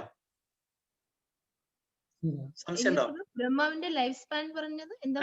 നമുക്കൊക്കെ 100 വർഷമല്ലേ? അതെ. അപ്പൊ നമ്മള് ഒരു ദിവസം 30 ദിവസം, പിന്നെ അതിന് 12, ഓക്കെ, ഒരു കൊല്ലം, അങ്ങനെ 100 കൊല്ലം. അപ്പൊ മൾട്ടിപ്ലൈ ചെയ്യണ്ടേ? അപ്പൊ ഒരു ദിവസം into 30, into 12, into 100. അപ്പൊ 100 വർഷമായല്ലേ? ഫോർ എക്സാമ്പിൾ നമ്മുടെ ലൈഫ് ടൈം 100 years വിചാരിക്കാം. അതേപോലെ ബ്രഹ്മാവിന്റെ ലൈഫ് ടൈമും 100 ആണ്. അപ്പൊ നമ്മളുടെയും ബ്രഹ്മാവിന്റെയും ഒരു ദിവസത്തിന്റെ കമ്പാരിസണാ പറയുന്നത്. ബ്രഹ്മാവിന്റെ ഒരു ദിവസം എന്ന് പറഞ്ഞാൽ 1000 ചതുർയുഗങ്ങൾ കൂടിയതാണ്. അപ്പൊ ആ 1000 ചതുർയുഗങ്ങളാണ് എത്രയാണ് വരുന്നത്? 4 billion ആണ് പ്രഭുജി. 4 million 4,320,000 years ആണ് കണക്ക് കൂട്ടിയാ വരുന്നത്. 4,320,000 years. അതാണ് ഒരു ചതുർയുഗം വരുന്നത്. കാരണം വെച്ചാൽ 432 into ഡബിൾ ദ്വാപരയുഗ, അതിന്റെ ഡബിള് 4 ടൈംസ് കൂട്ടിക്കൊണ്ടേ ഇരിക്കുക. 432 ഡബിള് ദ്വാപരയുഗ, ഓക്കെ. പിന്നെ 432 into 3 ത്രേതായുഗ. 3 or 4 എങ്ങനെ വരുന്നത്? എല്ലാം 432 അല്ലേ പ്രഭുജി? 432,000 ഡബിളായ ദ്വാപരയുഗ, ഓക്കെ. 800 സംതിങ് വരും. ഓക്കെ, അതിന്റെ ഡബിളാണ് ത്രേതായുഗം. അതിന്റെ ഡബിളാണ് കലിയുഗ, സത്യയുഗ. അല്ല സോറി, സത്യയുഗ. അപ്പൊ അതിന്റെ ടോട്ടൽ എടുത്താൽ എത്ര കിട്ടുന്ന? 4,320,000 കിട്ടും.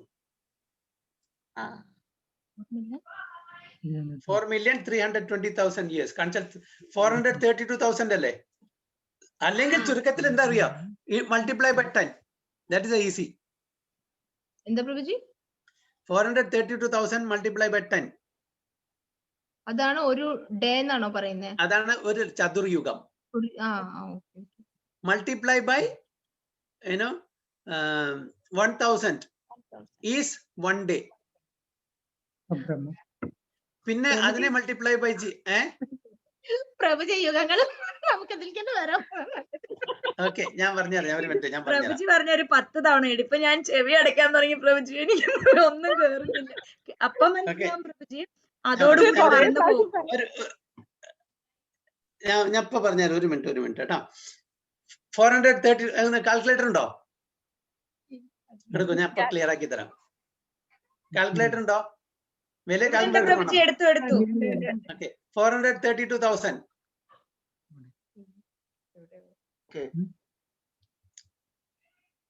ഓക്കെ, മൾട്ടിപ്ലൈ ബൈ 2, അത് ദ്വാപരയുഗ. 864,000.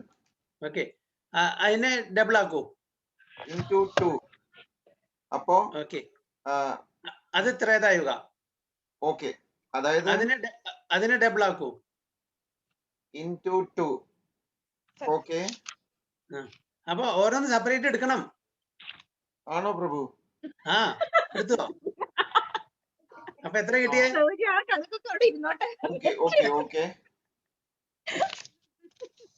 ഓക്കെ, ഒരു പ്രഭു ഒന്നും കൂടി പറഞ്ഞോളൂ. പ്രശ്നം ശരിയാക്കാം. ഒരു മിനിറ്റ് ഞാൻ ഒറ്റ മിനിറ്റ് ഞാൻ തരാം. ഒരു മിനിറ്റ്. ഓക്കെ പ്രഭു, കണക്ക് തെറ്റിച്ചു എഴുതി വെച്ചിട്ടുണ്ട് ഞാൻ. അപ്പൊ കുറച്ചുകൂടി ക്ലാരിറ്റി കിട്ടും. ഓക്കെ,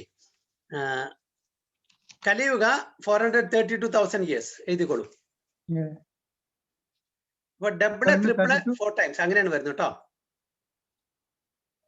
അങ്ങനെയാണ് അല്ലേ പ്രഭുജി? ഡബിള് ട്രിപ്പിള് ക്വാഡ്രൂപ്പിൾ അങ്ങനെയാണ്. ഓക്കെ, അപ്പൊ കലിയുഗ 432,000 years. ത്രേതായുഗ അതിന്റെ ഡബിള് 864,000 years. ദ്വാപരയുഗ അല്ലേ പ്രഭുജി? അല്ല ദ്വാപരയുഗ, സോറി. ആ. ഓക്കെ, അത് കഴിഞ്ഞിട്ട് ത്രേതായുഗ കലിയുഗത്തിന് ട്രിപ്പിള്, ദാറ്റ് ഈസ് 1,296,000 years. അപ്പൊ പ്രഭുജി 432,000 into 3 ആണോ? അതെ. അല്ല പ്രഭുജി, കലിയുഗ കഴിഞ്ഞ 8,000 എന്താ പറഞ്ഞ 864,000, ഡബിൾ ഓഫ് കലിയുഗ. കലിയുഗത്തിന്റെ 3 ടൈംസ് ആണ് ത്രേതായുഗ. അത് 1,296,000 years. 1,296,000. എന്തിനാ കൺഫ്യൂഷൻ ആവുന്നത്? എന്തിനാ കൺഫ്യൂഷൻ ആവുന്നത്? എനിക്ക് മനസ്സിലാവില്ല. ഓക്കെ, ഒരു മിനിറ്റ്, നമുക്ക് ആദ്യം പറയാം, ആദ്യം മുതൽക്ക് പറയാം, ഏതായാലും ഇത് ക്ലിയർ ആക്കിയിട്ടിടുന്നു. ഓക്കെ, കലിയുഗ എഴുതിയോ മാതാജി? 432,000 years. 432 കലിയുഗ പ്രഭു. Okay, Dvaparayuga 864 plus 30.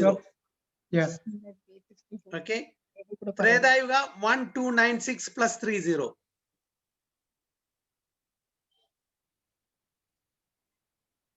എഴുതിയോ? 1296 plus 30, plus 30. അതായത് 1,296,000. ത്രേതായുഗ. Okay, Satyayuga 1728 plus 30, 1728,000. 1728,000. അപ്പൊ എത്ര?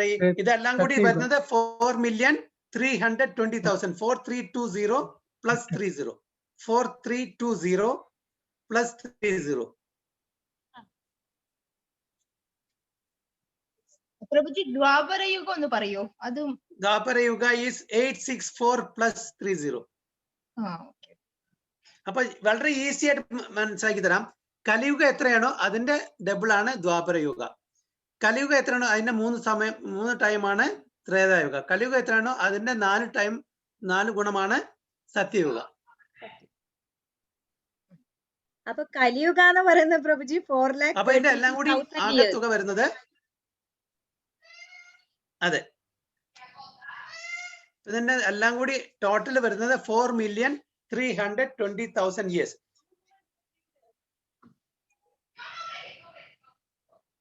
ഇതാണ് ഒരു യുഗ സൈക്കിള്.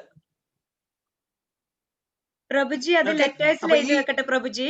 4 million 120,000 years. മഹായുഗ. 432 ഒന്നുകൂടെ അല്ലല്ല, 4,320,000 years. 4,320,000. 4,320,000 years. ഇതാണ് ഒരു യുഗ സൈക്കിള്. അപ്പൊ നമ്മളിപ്പോ എന്തിനാ അത് പറഞ്ഞു വരുന്നത് വെച്ചാൽ ഓരോ യുഗത്തിന്റെ ലൈഫ് സ്പാൻ ആണ്, ഡ്യൂറേഷൻ. ഇപ്പൊ ഇനി ബ്രഹ്മാവിന്റെ ലൈഫ് സ്പാൻ കാണാൻ വേണ്ടിയിട്ടാണ് ഇത്. 1000 ഇതിനെ ഈ 4,320,000 yearsനെ 1000 കൊണ്ട് ഗുണിക്കുക. അതാണ് ബ്രഹ്മാവിന്റെ 12 മണിക്കൂർ ഒരു ദിവസം വരും. ബാക്കി ബ്രഹ്മാവ് നൈറ്റ് ഉറങ്ങാണ്, അപ്പൊ കണക്കാക്കണ്ട. ബ്രഹ്മാവിന്റെ ഏജിന് കണക്കാക്കണം, പക്ഷെ നമ്മളെ സമയത്തോളം കണക്കാക്കണ്ട. ഒരു കൽപ്പം പറയാൻ വേണ്ടിയിട്ടല്ലേ. പ്രഭുജി ഇത് 1000 ആണ് 1 day of ബ്രഹ്മ അല്ലേ? 1 day എന്ന് പറഞ്ഞാൽ നമ്മൾ 24 മണിക്കൂറല്ല 12 മണിക്കൂറാന്ന് കാണണം. ഓക്കെ, അപ്പൊ ഒരു ദിവസം, അതായത് പകൽ സമയം 1000 ഗുണിച്ചാൽ നമുക്ക് കിട്ടും. പക്ഷെ അതിനെ 2000 കൊണ്ട് ഗുണിച്ചാൽ നമുക്ക് ഒരു കംപ്ലീറ്റ് ഡേ കിട്ടും. ബ്രഹ്മാവിന്റെ 2000 കൊണ്ട് ഗുണിക്കുകയാണെങ്കിൽ ഒരു 24 hours കിട്ടും. ഓക്കെ, പിന്നെ അതിനെ എന്തുകൊണ്ട് ഗുണിക്കണം? 30 ദിവസമല്ലേ ഒരു മാസത്തില്, 30 കൊണ്ട് ഗുണിക്കണം. പിന്നെ അതിനെ 12 മാസമാണല്ലോ ഒരു കൊല്ലത്തിലെ, 12 കൊണ്ട് ഗുണിക്കണം. പിന്നെ 100 വയസ്സാണ് ബ്രഹ്മാവിന്റെ, അതിനെ 100 കൊണ്ട് ഗുണിക്കുക. അപ്പൊ കിട്ടുന്നതാണ് 311 trillion 40 billion years. അതാണ് ബ്രഹ്മാവിന്റെ. 800 അല്ലേ പ്രഭുജി? അല്ലല്ല, 311 trillion 40 billion years. 311 trillion. ഇതിനെ അങ്ങനെ ചെയ്താൽ നിങ്ങൾ കണക്ക് കൂട്ടിയാൽ നിങ്ങൾക്ക് അത് കിട്ടും. 311 trillion 40 billion years. ഇത് പ്രഭുപാദ സെക്കൻഡ് ചാപ്റ്ററിൽ നമുക്ക് ഈ കണക്ക് തന്നിട്ടുണ്ട് ഭഗവത്ഗീതയില്. ഇതാണ്. അപ്പൊ ഒരു കൽപ്പ എന്ന് പറഞ്ഞാൽ എന്താണ്? 4,320,000 years. അതായത് 12 മണിക്കൂർ ബ്രഹ്മാവിന്റെ.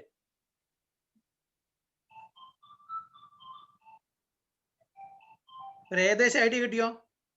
ഞാൻ ഇത് നിങ്ങൾക്ക് അയച്ചു തരാം, ഇതിന്റെ ഫോട്ടോ എടുത്തിട്ട്. ഞാൻ ഇവിടെ അന്ന് ടൈപ്പ് ചെയ്ത് വെച്ച് എനിക്ക് ഓർമ്മയുണ്ടായിരുന്നു. വൺ കൽപ്പ മഹായുഗ അതാണ് മഹായുഗ. അല്ല, മഹായുഗ പറഞ്ഞ 4 യുഗത്തിന്റെ ടോട്ടല്. അതേ ഇൻറ്റു 1000 ആണ് പ്രഭുജി ഒരു കൽപ്പം. അതേ ഇൻറ്റു 1000 ആണ് ഒരു കൽപ്പം അല്ലെ പ്രഭുജി? അതെ അതെ. അതായത് ബ്രഹ്മാവിന്റെ പകൽ സമയം.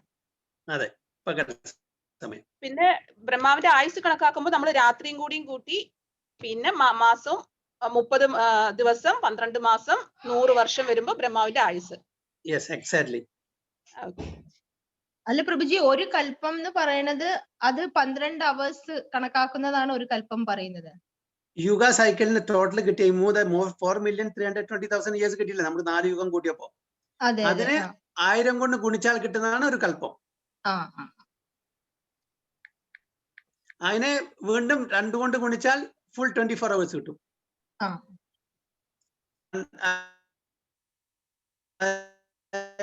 1000 again 1030, പിന്നെ 12, പിന്നെ 100. അതാണ് 100 വയസ്സ് ബ്രഹ്മാവിന്റെ.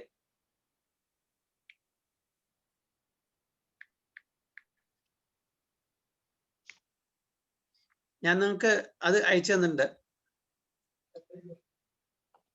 വാട്സാപ്പില്. അതായത് ഇതിപ്പോ ജസ്റ്റ് ആ യുഗ സൈക്കിൾ മാത്രമേ ഉള്ളൂ, മറ്റേതില്ല. എന്നാലും അത് ഏകദേശം ഐഡിയ കിട്ടും. പക്ഷെ അതില് ദ്വാപരയുഗ ത്രേതായുഗ അങ്ങോട്ടും ഇങ്ങോട്ടും മാറിയിട്ടുണ്ട് കേട്ടോ. കാരണം സാധാരണ വരുന്ന ഒരു സൈക്കിളാണ് സത്യയുഗ, ദ്വാപരയുഗ, ത്രേതായുഗ, കലിയുഗ. അതാണ് ആക്ച്വൽ ഓർഡർ. ആക്ച്വൽ ഓർഡർ എന്ന് പറഞ്ഞാൽ സത്യയുഗം കഴിഞ്ഞ ദ്വാപരയുഗം വരിക. പക്ഷെ ഈ സമയം ഓവർലാപ്പ് ചെയ്തു. അഹല്യക്ക് മോക്ഷം കൊടുക്കാനും അതുകൊണ്ട് അഹല്യക്ക് മോക്ഷം കൊടുക്കണം. ചൈതന്യ മഹാപ്രഭു വരുന്ന സമയത്ത് അങ്ങനെ ഓവർലാപ്പ് ചെയ്യുന്നുണ്ട്. അപ്പോ രണ്ടാമത് ത്രേതായുഗം വന്നു, പിന്നെ ദ്വാപരയുഗം വന്നു. അങ്ങനെയാണ്. അതുകൊണ്ടാണ് ഇപ്പൊ ആക്ച്വൽ ഓർഡർ ഇപ്പോഴത്തെ നമ്മുടെ ഓർഡർ സത്യയുഗം, ത്രേതായുഗം, ദ്വാപരയുഗം, കലിയുഗം എന്നാണ്. അപ്പൊ ഇതിൽ ടൈപ്പ് ചെയ്തത് അങ്ങോട്ടും ഇങ്ങോട്ടും മാറ്റണമെന്ന് മാത്രം. ദ്വാപരയുഗം 2 അല്ല, ദ്വാപരം ഇപ്പൊ 3ാമത്തെ യുഗമാണ്. അപ്പൊ അതൊന്ന് മനസ്സിലാക്കിയാൽ മതി.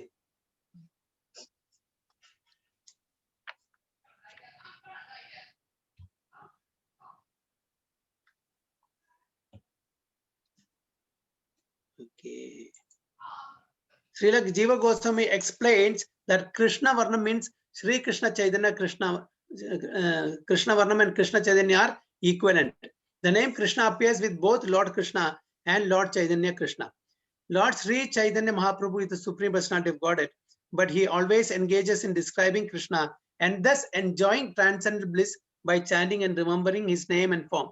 Lord Krishna himself appears as Lord Chaitanya to preach the highest gospel. Varnayati means utters or describes. Lord Chaitanya always chants the holy name of Krishna and describes it also. And because he is Krishna himself, whoever meets him will automatically chant the holy name of Krishna and later describe it to others. He injects one with transcendental Krishna consciousness, which merges the chanter in transcendental bliss. In all respects, therefore, he appears before everyone as Krishna, either by personality or by sound. Simply by seeing Lord Chaitanya, one at once remembers Lord Krishna. One may therefore accept him as Vishnu Tattva. In other words, Lord Chaitanya as Lord Krishna himself. പിന്നെ ഒരുപാട് അങ്ങനെ പറയുന്നുണ്ട്. അത് ഞാൻ അതിൽ പോകുന്നില്ല. Next ശ്ലോകം ഒന്ന് വായിച്ച് പറയാം. പർപ്പട്ട് കുറച്ച് വലുതായിന്റെ.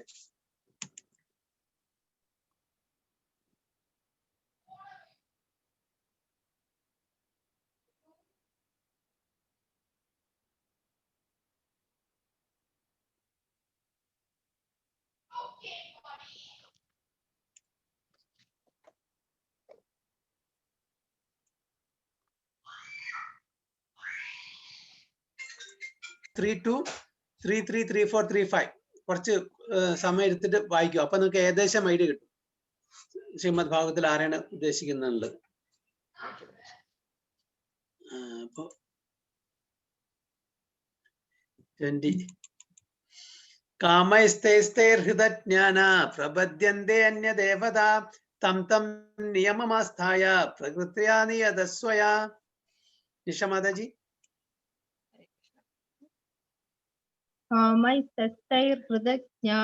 ഹൃദജ്ഞാന പ്രപഞ്ചന്തേന ദേവതാ തം തം നിയമമാസ്ഥായ പ്രകൃത്യാ നിയതാ സ്വയാ. Translation: Those whose intelligence has been stolen by material desires surrender unto demigods and follow the particular rules and regulations of worship according to their own natures.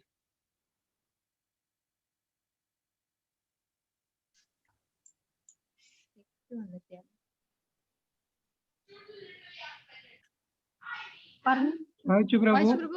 വായിച്ചു അല്ലേ? ഞാൻ അവിടെ എല്ലാം അവിടെ. Those whose intelligence has been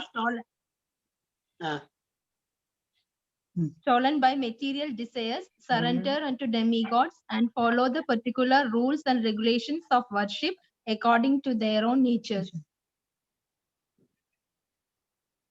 Haribol. So those whose intelligence has been stolen by material desires surrender unto demigods and follow the particular rules and regulations of worship according to their own natures. അപ്പൊ നമുക്ക് വളരെ clear ആയിട്ട് മനസ്സിലായില്ലേ ഇപ്പൊ എന്താന്ന്? മാതാജി, നിഷ മാതാജി, അപ്പൊ ഇതില് clear ഭഗവാൻ വളരെ ക്ലിയർ ആയിട്ട് പറഞ്ഞു കൊടുക്കുന്നത്, ആരുടെ ബുദ്ധിയാണോ അപഹരിക്കപ്പെട്ടിരിക്കുന്നത്, ആർക്ക് ബുദ്ധിയില്ല അവരെന്ത് ചെയ്യും? അവരെ അന്യദേവതമാരെ പ്രാർത്ഥിക്കും. എന്നിട്ട് ആ നിയമങ്ങൾ പാലിച്ച്, അപ്പൊ ബുദ്ധിയുള്ള ആൾക്കാർ എന്താ ചെയ്യാ? ശരണം വ്രജ. അതാണ്, അവിടെയാണ് പോയിന്റ്. അപ്പൊ നമ്മള് ബുദ്ധി ഉള്ള കൂട്ടത്തിൽ വേണോ അതോ ബുദ്ധി ഇല്ലാത്ത കൂട്ടത്തിൽ വേണോ? പ്രഭുജി, അപ്പൊ നമ്മള് ബുദ്ധിമാന്മാരാണല്ലോ പ്രഭുജി. അപ്പൊ അതുകൊണ്ട് അപ്പൊ ഇത് വല്ലവരും പറഞ്ഞാൽ എന്താ നിങ്ങൾ ഭഗവാൻ കൃഷ്ണനെ മാത്രം പ്രാർത്ഥിക്കുന്നത്, മറ്റുള്ളവരെ പ്രാർത്ഥിക്കുന്നില്ലല്ലോ ചോദിച്ചാൽ ഇത് ഈ ശ്ലോകം കാണിച്ചു കൊടുക്കുക.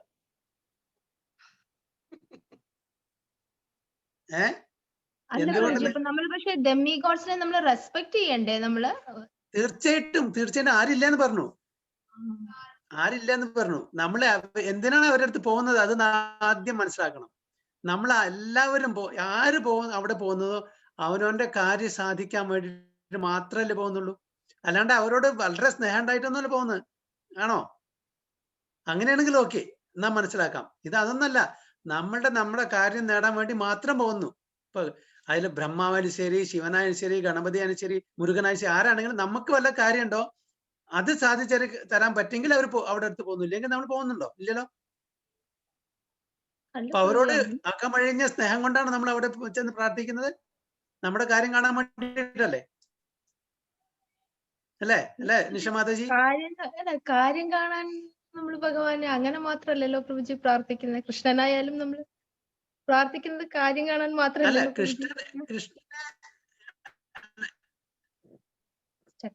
സാധാരണ ജനങ്ങളുടെ കാര്യം പറയണത്, ജനറൽ പബ്ലിക്കിന്റെ കാര്യം പറയണത്. നമ്മളിപ്പോ ഈ തലത്തിൽ ചിലപ്പോ അങ്ങ് പോകുന്ന നമ്മൾ അവരെ വന്നിക്കാൻ,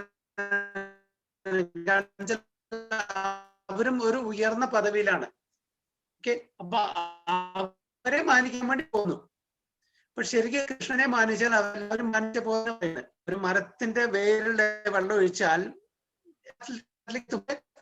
ഭഗവാൻ കൃഷ്ണൻ ഓൾ ഇൻക്ലൂസീവ് ആണ്. മറ്റുള്ളവർക്ക് ആർക്കും ഒരു കംപ്ലൈന്റ് വരില്ല, ഒരാൾക്കും കംപ്ലൈന്റ് വരില്ല. നേരെ മറിച്ച് ഗണപതി മാത്രം പ്രാർത്ഥിക്കുകയാണെങ്കിൽ മറ്റുള്ള ദേവന്മാർക്കും കംപ്ലൈന്റ് വരും, ഭഗവാനെ അത് പ്രീതിപ്പെടുത്തുന്നില്ല. കാരണം വെച്ചാൽ ഗണപതിയെ നമ്മൾ ഭഗവാൻ കൃഷ്ണനായിട്ട് താരതമ്യപ്പെടുത്തിയിട്ട് ഭഗവാൻ കൃഷ്ണനായിട്ട് ആരാധിക്കുന്നത് അത് തെറ്റാണ്. അപ്പൊ അതുകൊണ്ടാ പറയണത്, ആരുടെ ബുദ്ധിയാണോ നശിച്ചിരിക്കുന്നത് അവര് അന്യദേവതമാരെ പ്രാർത്ഥിക്കുന്നു ആ റൂൾസ് ആൻഡ് റെഗുലേഷൻ അനുസരിച്ചിട്ട്. അല്ല അത് പ്രഭുജി, തെറ്റല്ല, തെറ്റെന്ന് പറഞ്ഞില്ല ഭഗവാൻ. അങ്ങനെയാണെങ്കിൽ ഭഗവാൻ പറയണത് തെറ്റാണ്. ജിഷ മാതാജി എന്താ പറഞ്ഞു? പറഞ്ഞു പ്രഭുജി, അപ്പൊ നമ്മള് ഭൗതിക അഭിലാഷത്തോടു കൂടി ഭഗവാനെ പ്രാർത്ഥിക്കുന്നതും ഒഫൻസ് അല്ലേ പ്രഭുജി? അത് അല്ല, അതുകൊണ്ടല്ലേ ഭാഗവതത്തിൽ പറയുന്നത് അകാമ സർവകാമോവ മോക്ഷകാമ ഉദയരീതി തീവ്രേന ഭക്തി യോഗേന യജ്ഞത പുരുഷം. നിങ്ങൾക്ക് ഒരു കാമവും ഇല്ല, ഒരു ആഗ്രഹവും ഇല്ല, സർവകാമ എല്ലാ ആഗ്രഹമുണ്ട്, എന്നാലും വളരെ തീവ്രതയോടെ എന്നെ ഭജിക്കാനാ പറയുന്നത് ഭഗവാൻ. അത് തെറ്റില്ല. അപ്പൊ അതിലെന്തൊരു ഗുണം?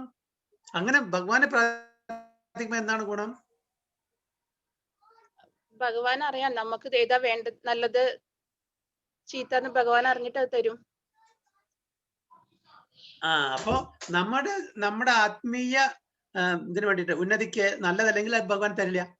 നല്ലതാണെങ്കിൽ മാത്രമേ തരുള്ളൂ. നമ്മൾ എന്ത് ചോദിച്ചാലും ഇപ്പൊ കുട്ടികളെ അച്ഛനോട് നമ്മുടെ എന്ത് ചോദിച്ചാലും കൊടുക്കോ ദേവിപ്രഭു? ഇല്ല പ്രഭു. അപ്പോ അച്ഛനും അമ്മയ്ക്ക് അറിയാം കുട്ടികൾക്ക് എന്താണ് നല്ലത്, അത് മാത്രമേ കൊടുക്കുള്ളൂ അല്ലേ?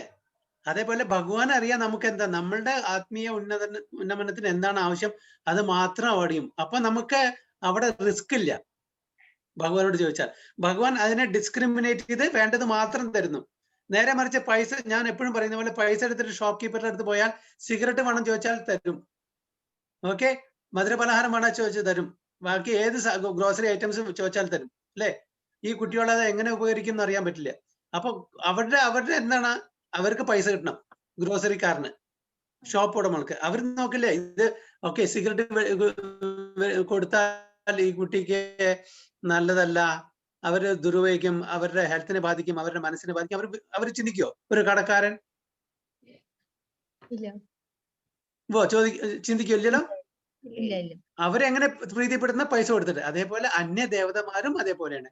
അവരെ നമ്മളുടെ ആ നിയമം അനുസരിച്ച് അവരെ പ്രീതിപ്പെടുത്തുകയാണെങ്കിൽ, നമ്മള് അങ്ങനത്തെ റിച്വൽസ് പ്രീതിപ്പെടുത്ത അവരവരെ വരമരായ അതിന്റെ ഭവിഷ്യത്ത് നോക്കാണ്ട് അവർ നമുക്ക് ആ വരം തരുന്നു. അങ്ങനെ വരം തന്നിട്ടാണ് രാവണനും ഹിരണ്യാക്ഷനും ഹിരണ്യകശിപും ഇവരെല്ലാം പെട്ടുപോയത്. അപ്പൊ അതുകൊണ്ടാണ് ഭഗവാൻ തന്നെ പറയുന്നത്, അങ്ങനെ നിങ്ങൾക്ക് ഈവൻ ഭൗതിക സുഖങ്ങൾ ആഗ്രഹം ഉണ്ടെങ്കിൽ നിങ്ങൾ എന്നെ മാത്രം പ്രാർത്ഥിക്കാനാ പറയുന്നത്. അപ്പോ നമ്മൾ അവിടെ വഞ്ചിക്കപ്പെടുന്നില്ല.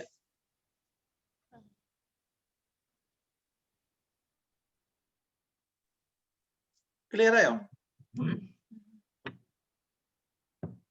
അതുകൊണ്ടാണ് പറയുന്നത്, അല്ല അന്യദേവതമാരെ ഭജിക്കുന്ന യാതൊരു തെറ്റില്ല. ഭൗതിക ആഗ്രഹം കൊണ്ട് അവിടെ പോകരുത്. ഭഗവാന്റെ ഒരു ഉന്നത നിലയിലുള്ള ഒരു ശിഷ്യനാണ്, അല്ലെങ്കിൽ ഒരു what you call empowered representative ആണ് എന്ന നിലയ്ക്ക് അവരെ പ്രാർത്ഥിക്കാം, അവരെ അപ്രീഷിയേറ്റ് ചെയ്യാം, അഡോർ ചെയ്യാം. പ്രാർത്ഥിക്കുന്ന ഭജിക്കുന്നത് ഭഗവാനെ മാത്രമായിരിക്കണം. അപ്പൊ Brahma is the first living entity and is the visarga, what is the sub creation ചെയ്യുന്ന ഒരു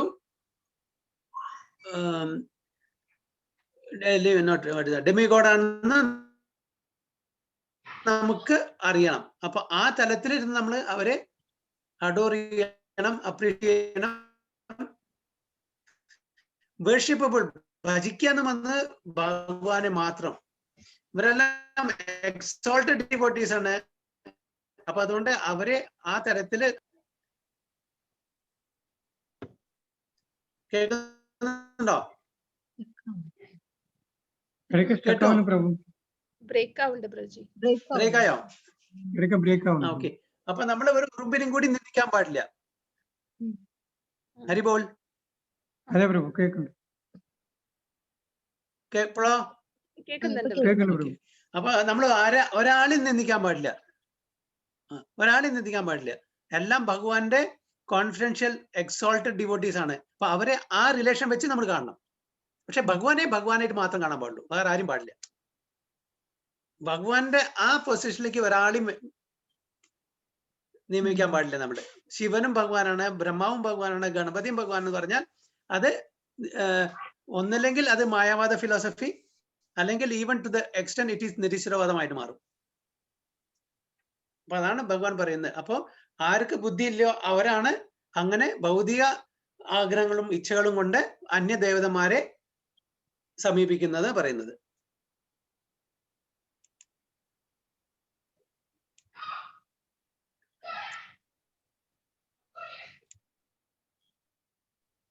അവിടെ എഴുതിണ്ടല്ലോ മാതാജിയുടെ ചോദ്യത്തിന് ഉത്തരം ഇവിടെ എഴുതിയിട്ടുണ്ട്. അകാമ സർവകാമവ മോക്ഷകാമ ഉദാരതി തീവ്രേണ ഭക്തി യോഗേന യജേത പുരുഷം പരം. അല്ലേ? അതെ അതെ അതെ പ്രഭുജി. മാതാജിയുടെ ചോദ്യം പ്രഭുപാദ മുൻകൂട്ടി കണ്ടു പ്രഭുപാദ. അപ്പൊ ഇങ്ങനെ പറയുമ്പോ ഈ ചോദ്യം മനുഷ്യരില് സാധാരണമായിട്ട് ജനിക്കും. അതുകൊണ്ടാണ് പ്രഭുപാദ പർപ്പോട്ടിൽ അത് എഴുതിയത്. അല്ലേ? തീർച്ചയായിട്ടും ഇപ്പൊ അത് ക്ലിയർ ആയി പ്രഭുജി. അതാണ് സംഗതി. അതുകൊണ്ട് ഒരാളെ നമ്മൾ നിന്ദിക്കാൻ പാടില്ല. അതുകൊണ്ട് നമ്മൾ ഭഗവാൻ കൃഷ്ണനെ ടോട്ടലി കംപ്ലീറ്റ് സറണ്ടർ ചെയ്തുകൊണ്ട് നമ്മൾ മറ്റുള്ള അമ്പലങ്ങളിൽ പോകേണ്ട ആവശ്യമില്ല. ഇനി അങ്ങനെ പോയാൽ തന്നെ അവരെ അതായത് ഭഗവാന്റെ ഒരു പ്യൂർ ഡിവോട്ടി ആണ് എന്നുള്ള കെയർ ഓഫിൽ പോയിട്ട് അവരെ വന്ദിക്കുക. ഭഗവാനായിട്ട് അവരെ കാണാൻ പാടില്ല.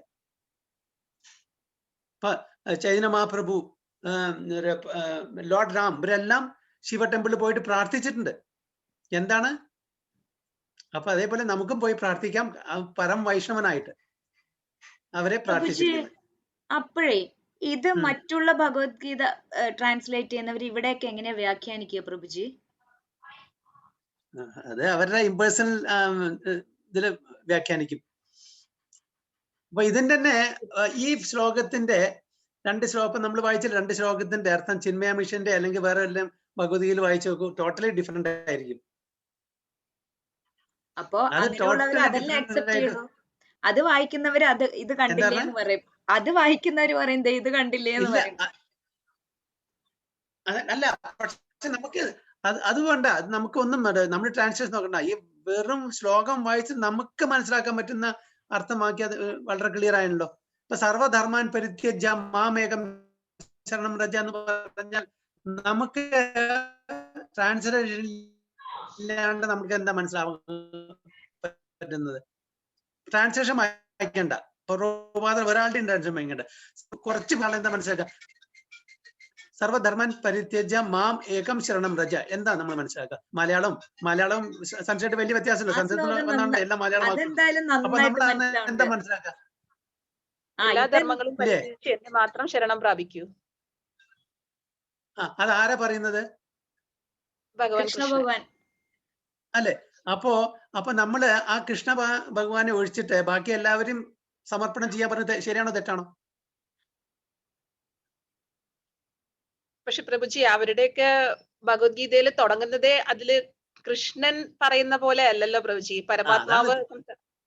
അതാണ് വ്യത്യാസം. അവിടെ കംപ്ലീറ്റ് വളച്ചൊടിച്ചിരിക്കുന്നത്. കൃഷ്ണൻ ഉപദേശിക്കുന്നത് അർജുനോട്. അപ്പൊ അവിടെ കൃഷ്ണ പരമാത്മാ അല്ലെങ്കിൽ അന്തർയാമി അല്ലെങ്കിൽ ശക്തി എന്നൊക്കെ പറഞ്ഞിട്ടാ തുടങ്ങുന്നത്. അപ്പൊ അവിടെ ആദ്യം തന്നെ അവിടെ പ്രശ്നം വന്നു. പിന്നെ ത്രൂ ഔട്ട് ഭഗവത്ഗീത ഇംപേഴ്സണലിസ്റ്റ് കൊണ്ടിരിക്കുന്നത് അവർ ഇന്റർപ്രറ്റ് ഇരിക്കുന്ന അതാണ്. അപ്പൊ പിന്നെ നമുക്ക് ഒരു നിവൃത്തിയില്ല ചെയ്യാൻ. അപ്പൊ ഇതിനാണ് പ്രഭുജി. അപ്പൊ അവരിത് കൃഷ്ണനെ അല്ല പറയുന്നത് അവരുടെ ഭഗവത്ഗീതയില്. കൃഷ്ണനിൽ ഉള്ളിലിരിക്കുന്ന ആ പരമാത്മാവ് അല്ലെങ്കിൽ കൃഷ്ണന്റെ ആ ശക്തി. കൃഷ്ണൻ ആര് ശക്തി കൊടുത്തു ആ ശക്തി. അപ്പൊ ആ ശക്തിയാണ് പറയുന്നത് സർവധർമാൻ പരിത്യജ്യ. അല്ല, ആ ശക്തിയാണ് പരബ്രഹ്മൻ. അതായത് ഈ ബ്രഹ്മജ്യോതി. അതിന് ആകാരമില്ല, അതിന് വിശേഷമില്ല, അതിന് ഗുണമില്ല. അതിന്റെ ആ ഗുണമില്ലാത്ത, ആകാരമില്ലാത്ത, വിശേഷമില്ലാത്ത ആ ഒരു പൊരുളാണ് ശരിക്കുള്ള ഭഗവാൻ. അപ്പൊ കൃഷ്ണ ഭഗവാന്റെ ഉള്ളിലിരിക്കുന്ന ആ പരമാത്മാവാണ് അർജുനന്റെ അടുത്ത് ഇത് മുഴുവൻ സംസാരിക്കുന്നത് അല്ലേ? അതെ. അപ്പൊ ചുരുക്കത്തില് കൃഷ്ണ ഭഗവാനും നമുക്കും ഒരേപോലെ ശരീരമാണ്. നമ്മുടെ ശരീരം എങ്ങനെ നശിക്കുന്നു, കൃഷ്ണ ഭഗവാന്റെ ശരീരം നശിക്കുന്നു ആണ് അവരുടെ വ്യാഖ്യാനം. അപ്പൊ ഭാഗവത്തിലുള്ള അജോ നിത്യഹ അതൊക്കെ പരമാത്മാവിനെ കുറിച്ച് അവരവിടെ പറയുന്നത് അല്ലേ? അതെ, അതിൽ പരമാത്മാവായിട്ട് പറയും, ബ്രഹ്മനായിട്ട് പറയും. പിന്നെ പറയുന്നു ഈ കൃഷ്ണൻ എന്ന് പറയുന്ന ഈ അവതാര പുരുഷനാണ്. ഈ കൃഷ്ണൻ ഈ പ്രപഞ്ചത്തിന്റെ, അതായത് പ്രപഞ്ചം നിറഞ്ഞു നിൽക്കുന്ന ബ്രഹ്മന്റെ, അതായത് ബ്രഹ്മജ്യോതിയുടെ ഒരു പ്രൊഡക്റ്റ് ആണെന്ന് പറയുന്നത്. അപ്പൊ ശക്തിയാണ് മീതെ. വ്യക്തി ശക്തി ഇതിൽ നിന്ന് വരുന്നു. അങ്ങനെ അവർ വ്യാഖ്യാനിക്കുന്നു. അപ്പൊ പ്രഭുജി അവരെ പറഞ്ഞു മനസ്സിലാക്കാൻ ഭയങ്കര പാടായിരിക്കുമല്ലോ. സർവധർമാൽ അതും അവര് പറയും പരമാത്മാവാണ്, പരമാത്മാവിനെയാണ് നിങ്ങൾ അല്ലേ പ്രഭുജി? കൃഷ്ണ. അതെ അതെ. അപ്പൊ അതുകൊണ്ട് നമ്മള് അതൊന്നും ബുദ്ധിമുട്ടണ്ട, നമ്മൾ സ്വയം മനസ്സിലാക്കിയിട്ട് നമ്മൾ അതിൽ പോവാതിരിക്കുക. അപ്പൊ അവരുടെ അടുത്ത് വാദിക്കാൻ പോയാൽ നമ്മൾ അങ്ങോട്ട് പോകും ചിലപ്പോ. അതെ അതെ. അതായത് നമ്മുടെ കൺവിക്ഷൻ, നമ്മുടെ ഫെയ്ത്ത്, നമ്മുടെ ശ്രദ്ധ ശരിക്കുള്ള ഫൗണ്ടേഷൻ ഇല്ലെങ്കിൽ അവരെ വേർഡ് സെക്കുലറി കൊണ്ട് നമ്മൾ ചിലപ്പോൾ മാറ്റും. അത്രയും മനസ്സിലാക്കില്ലേ? അപ്പൊ അതുകൊണ്ട് കൃഷ്ണൻ എന്ന് പറയുമ്പോൾ വൈഷ്ണവമാര്, കൃഷ്ണ ഈസ് എ പേഴ്സൺ, നമ്മളെ പോലുള്ള ഒരാളല്ല, അദ്ദേഹം ദിവ്യ പുരുഷനാണ്. അദ്ദേഹത്തിന്റെ ശരീരം നശിക്കുന്നില്ല, നമ്മുടെ ശരീരം നശിക്കുന്ന പോലെ. അദ്ദേഹം ശക്തിമാനാണ്, അദ്ദേഹത്തിൽ നിന്ന് വരുന്നതാണ് ഈ പ്രപഞ്ചം, ശക്തി മുഴുവനെ. ഇതാണ് ശരിക്കുള്ള തത്വം, ഇതാണ് വൈഷ്ണവ സിദ്ധാന്തം, ഇതാണ് എല്ലാ പുരാണങ്ങളിലും എസ്പെഷ്യലി ശ്രീമദ് ഭാഗവത്തിലും ആസ് എ പേഴ്സൺ. അത് നമ്മൾ വീണ്ടും വീണ്ടും പറയുന്നു, ബ്രഹ്മേതി പരമാത്മേതി ഭഗവാൻ ഇതി. ബ്രഹ്മനുണ്ട്, പരമാത്മാവുണ്ട് ആൻഡ് ഭഗവാനുണ്ട്. അപ്പൊ ഇത് മൂന്നിനും ടോപ്പ് നോളേജ്. പ്രഭുജി അതിനൊരു പ്രൂഫ് ആയിട്ടാണല്ലോ ഭഗവാൻ പത്മപുരാണത്തിൽ പറയുന്നുണ്ടല്ലോ, ഈ സമ്പ്രദായങ്ങളിൽ നിന്ന് മാത്രമുള്ള ആചാര്യന്മാരെ സ്വീകരിക്കാവൂ എന്നുള്ള അർത്ഥത്തില്. അപ്പൊ ഒരിക്കലും തെറ്റ് പറ്റില്ലല്ലോ. നമുക്ക് പറ്റില്ല, പക്ഷെ അവരതൊന്നും കണക്കാക്കില്ല, അതൊക്കെ അതിനെ തള്ളിക്കളയും. അല്ല, നമ്മൾ പറയാനല്ലോ, നമുക്കുള്ളിലൊരു പ്രൂഫ്. അവരിങ്ങനെ പറയുമ്പം ഇപ്പൊ അത്യാവശ്യം അറിയണം എന്നുള്ള ആൾക്കാർക്കാണെങ്കിൽ ഇത് പറഞ്ഞു കൊടുക്കാമല്ലോ പ്രഭുജി. പത്മപുരാണം നമ്മൾ കാണിച്ചു കൊടുത്ത ഇത് കാണിച്ചു കൊടുത്താൽ അവര് പറയും, എന്താ പറയാ, അതേ ഉപനിഷത്തിൽ പറഞ്ഞിട്ടുണ്ട് ഭഗവാൻ ആകാരമില്ലാന്ന്. അപ്പൊ അത് അവര് കാണിച്ചിരുന്നു നമുക്ക്. ഉപനിഷത്തിൽ പറഞ്ഞിട്ടുണ്ട് ഭഗവാൻ ആകാരമില്ല. എന്താണ് അത്? ബ്രഹ്മജ്യോതിയെ പറ്റി പറഞ്ഞിരിക്കുന്നത്, അതിന്റെ അടിസ്ഥാനത്തിലാണ് പറഞ്ഞിരിക്കുന്നത്. അപ്പൊ ഉപനിഷത്തില്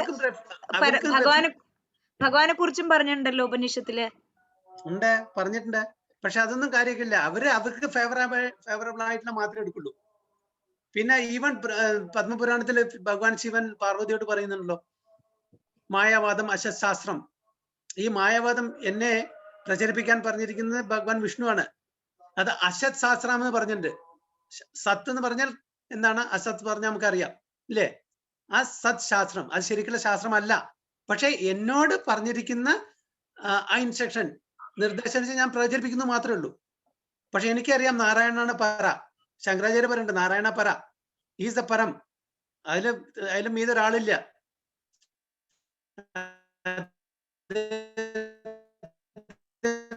ഈക്വലായിട്ട് ആരില്ല. ശങ്കരാചാര്യ അക്സെപ്റ്റ് ചെയ്യുന്നുണ്ട്. പക്ഷെ അദ്ദേഹം പറഞ്ഞ എത്രയും 90 കൂടുതൽ അദ്ദേഹം എന്താണ് ചെയ്യുന്നത്, ഇംപേഴ്സണൽ ഇന്റർപ്രിട്ടേഷൻ, അതിന് എന്താ പറയുക, കൂടുതൽ തൂക്കം കൊടുത്തിട്ട് അതിനെ പൊലിപ്പിച്ച് കാണിച്ചു. അത് മാത്രമാണ് ഇവർ എടുക്കുന്നുള്ളൂ. അതല്ലേ ഭജഗോവിന്ദം ഭജഗോവിന്ദം ഭജഗോവിന്ദം ഭജ മൂഢമതേ. ഗോവിന്ദനെ ഭജിക്കാനാ പറയുന്നത്. കാരണം ഈ അവസാനത്തെ ഈ വ്യാകരണം എന്നൊരു കാര്യം വരില്ലേ, കാണിച്ചാൽ അവരുടെ ലോജിക്കും അവരുടെ ന്യായങ്ങളും അതാണ് കൂടുതൽ അതിലുള്ളത്. പക്ഷെ അതൊന്നും ഒരിക്കലും അവസാന കാലത്ത് ഉപകരിക്കില്ല. ഭഗവാനെ ഗോവിന്ദനെ ഭജിക്കാനാ പറയുന്നത്. അത് ഭക്തി മാർഗത്തില് ഭക്തിമാർഗം സ്വീകരിക്കാനാ പറയുന്നത്. അപ്പൊ അവര് ഗോവിന്ദം ഭജ മൂഢമതേ, അതെന്തോ പ്രഭുജി? കാണിച്ചാൽ കൂടുതൽ എന്താ പറഞ്ഞ, ഗോവിന്ദം ഭജ മൂഢമതേ, ആ മൂഢന്മാരൊപ്പം എന്ത് വിശ്വസിക്കുന്നത്? എന്താ പറഞ്ഞ മാജി? ഗോവിന്ദം ഭജ മൂഢമതേ എന്ന് പറഞ്ഞിട്ടുണ്ടല്ലോ. മൂഢന്മാരോട് പറയാണ് ഗോവിന്ദനെ ഭജിക്കാൻ, അല്ലാതെ നിങ്ങളുടെ അവസാനത്തെ വേർഡ് സെക്രട്ടറി നടക്കില്ല. അല്ല, അത് അവര് വായിക്കുന്നുണ്ടാവില്ലേ പ്രഭുജി? അതും അവര് വായിക്കുന്നുണ്ടാവില്ലേ ഭജ ഗോവിന്ദം ഒക്കെ? കാരണം ശങ്കരാചാര്യരുടെ ഫിലോസഫി ആണല്ലോ അവര് ഫോളോ ചെയ്യുന്നത്. എല്ലാം വായിക്കുന്നുണ്ട്. അദ്ദേഹത്തിന്റെ ജഗന്നാഥാഷ്ടകം വളരെ വളരെ ഗംഭീരമായിട്ടുള്ള ഒരു കോമ്പോസിഷൻ ആണല്ലോ, കൃതിയാണല്ലോ. അറിയാം പരമശിവനാണ്. ശിവൻ ഇങ്ങനെ കൊടുത്തിരിക്കുന്നത് ഇങ്ങനെ പ്രചരിപ്പിക്കാൻ. പക്ഷെ അദ്ദേഹം പരമശിവനോട് അത്രയും ടോപ്പ് മോസ്റ്റ് ക്വാളിറ്റിയിലാണ്. അപ്പോ ഇംപേഴ്സണലിസം വളരെ ക്ലിയർ ആയിട്ട് പ്രചരിപ്പിച്ചു. പക്ഷെ അതിനെ കംപ്ലീറ്റ് റെഫ്യൂട്ട് ചെയ്ത് രാമാനുജാചാര്യർ വന്ന്, അതും ഭഗവാൻ തന്നെയാണ് ആചാര്യർ വന്നത്. എല്ലാം ഭഗവാന്റെ ഇച്ഛയാണ്. പക്ഷെ അവസാനം വന്നത് ചൈതന്യ മഹാപ്രഭു ചൈതന്യ മഹാപ്രഭു നമുക്ക് പ്യൂർ ആയിട്ടുള്ള ഡിവോഷൻ സർവീസ് തന്നു, റിഫൈൻ ചെയ്തിട്ട്. അപ്പൊ നമ്മളെ ഏറ്റവും ലേറ്റസ്റ്റ് ആയിട്ടുള്ള ആചാര്യൻ, അത് നമുക്കറിയാം, ഭഗവാൻ ആയിട്ട് വ്യത്യാസമില്ല ചൈതന്യ മഹാപ്രഭു, അത് നമ്മൾ എടുക്കുന്നു. അത്രേ വ്യത്യാസമുള്ളൂ. നമ്മൾ ബുദ്ധമതം സ്വീകരിക്കുന്നില്ല, അതും ഭഗവാൻ തന്നെ പ്രചരിപ്പിക്കുന്ന. അതിനെ ഖണ്ഡിച്ചിട്ട് അതിനെ റെഫ്യൂട്ട് ചെയ്തിട്ടാണ് അദ്വൈതം ശങ്കരാചാര്യ കടന്ന്. ഓക്കെ, അത് നമ്മൾ എടുക്കുന്നില്ല, കഴിഞ്ഞു, അതിന്റെ സമയം കഴിഞ്ഞു. അതിനെ റെഫ്യൂട്ട് ചെയ്ത മാധവാചാര്യ, അത് നമ്മൾ അതിനെ കുറച്ചും കൂടി റിഫൈൻ ചെയ്തു ചൈതന്യ മഹാപ്രഭു, അത് ഫൈലായിട്ട് നമുക്ക് തന്നു, അത് നമ്മൾ അക്സെപ്റ്റ് ചെയ്യുന്നു. അതിൽ രാമാനുജാചാര്യ തെറ്റില്ല, മാധവാചാര്യൻ തെറ്റില്ല. Chaitanya Mahaprabhu ultimate 100% refined product തന്നു. ശങ്കരാചാര്യ റിഫൈൻഡ് പ്രൊഡക്റ്റ് തന്നില്ല, വോയിഡിസം, അതായത് ഒന്നുമില്ല, ശൂന്യതയെന്ന് ഒരു ബ്രഹ്മത്തിലേക്ക് ഓടുന്നു. അതാണ് ശങ്കരാചാര്യരുടെ കോൺട്രിബ്യൂഷൻ. ഭഗവാനുണ്ട്, പക്ഷെ ഭഗവാൻ രൂപമില്ല, ബ്രഹ്മമാണ്. അതൊന്ന് കുറച്ച് റിഫൈൻ ചെയ്തിട്ട് അദ്വൈതല്ല ദ്വൈതത്തിലേക്ക് രാമാനുജരുന്നു. അപ്പൊ slow and gradual refinement took place. അപ്പൊ നമ്മൾ അക്സെപ്റ്റ് ചെയ്യേണ്ട the latest Acharya who has given the top most knowledge.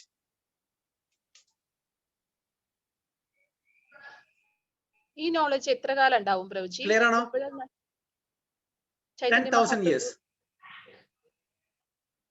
Yes, 10,000 years golden എറ എന്ന് പറയുന്നത്. ചൈതന്യ മഹാപ്രഭു ജനിച്ചിട്ട് ശേഷം 10,000 കൊല്ലം ഈ കലിയുഗത്തില് ഗോൾഡ്.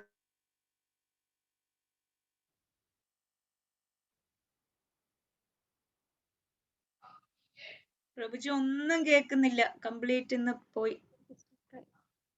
കൊന്ന് തിന്ന് അധപതനം ചെയ്യാൻ പോവാണ് ഈ കലികാലം. 10,000 years is a golden era.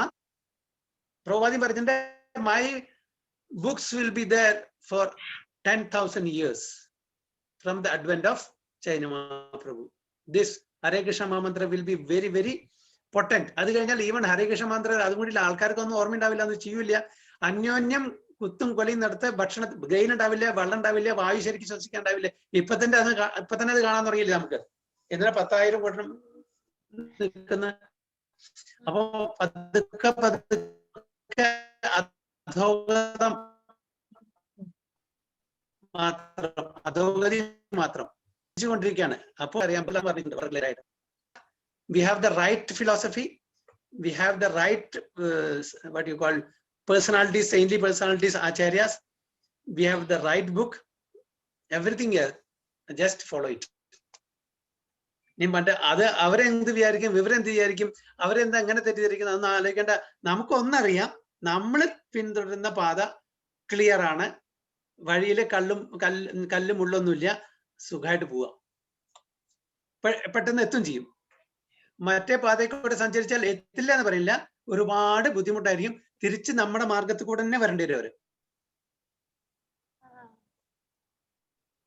അപ്പൊ അത് നമ്മൾ മുറുക്കി പിടിക്കുക, പ്രഭുപാദയെ മുറുക്കി പിടിക്കുക. ഓക്കെ, അതും ശരി, ഇതും ശരി, അതും ചെയ്യണം, ഇത് ചെയ്യണം എന്നല്ല. നമുക്ക് ഈ വഴി അറിയാം, ഈ വഴി കൂടെ തന്നെ പോവാ. ഈ വഴി കൂടെ പോയാൽ പെട്ടെന്ന് എത്തും, അധികം ബുദ്ധിമുട്ടും ഉണ്ടാവില്ല എന്ന് നമുക്കറിയാം. അപ്പൊ അതുകൊണ്ട് ഈ വഴി പിടിക്കാം. പല വഴികളുണ്ടായിരിക്കും. ഇപ്പൊ നമുക്ക് ഒരു ദുബായിൽ നിന്ന് ഇവിടുന്ന് ദുബായിലെത്തണമെങ്കിൽ പല വഴി കൂടിയും പോയാൽ ദുബായിലെത്തും, ഇല്ലേ? അവസാനം വന്നു ചേർന്ന് ഈ റോഡ് കൂടെ തന്നെ ആയിരിക്കും, നമ്മുടെ ഈ മെയിൻ റോഡ് കൂടെ ആയിരിക്കും, എങ്ങനെ വളഞ്ഞു പോയാലും. അതുകൊണ്ടാണ് ഈ വൈഷ്ണവ ഫിലോസഫിയിൽ 4 സമ്പ്രദായത്തിൽ ഏതെങ്കിലും സമ്പ്രദായം, ആ ഈ 4 സമ്പ്രദായത്തിലും ഇപ്പൊ ഏറ്റവും മുൻപന്തിയിൽ നിൽക്കുന്ന, ബിക്കോസ് ചൈതന്യ മഹാപ്രഭുവിന്റെ ആവുണ്ട് ഏറ്റവും ടോപ്പ് മോസ്റ്റ് ലെവലിലുള്ള നോളജാണ് അദ്ദേഹം തന്നിരിക്കുന്നത്. അതുകൊണ്ട് so this is the best among even in this 4 സമ്പ്രദായം. അവിടെ ഗോലോക പ്രേമം മറ്റുള്ളൊരു സമ്പ്രദായം തരുന്നില്ല. പ്രഭുജി ശ്രീ വൈഷ്ണവ ഗോലോക പ്രേമം തരുന്നത് മറ്റുള്ള വൈകുണ്ഠ പ്രേമം വരെ വരുന്നുള്ളൂ. ആ പ്രഭുജി ശ്രീ വൈഷ്ണവസത്തില് നാരായണനെയാണല്ലേ അവര് ഭജിക്കുന്നത്?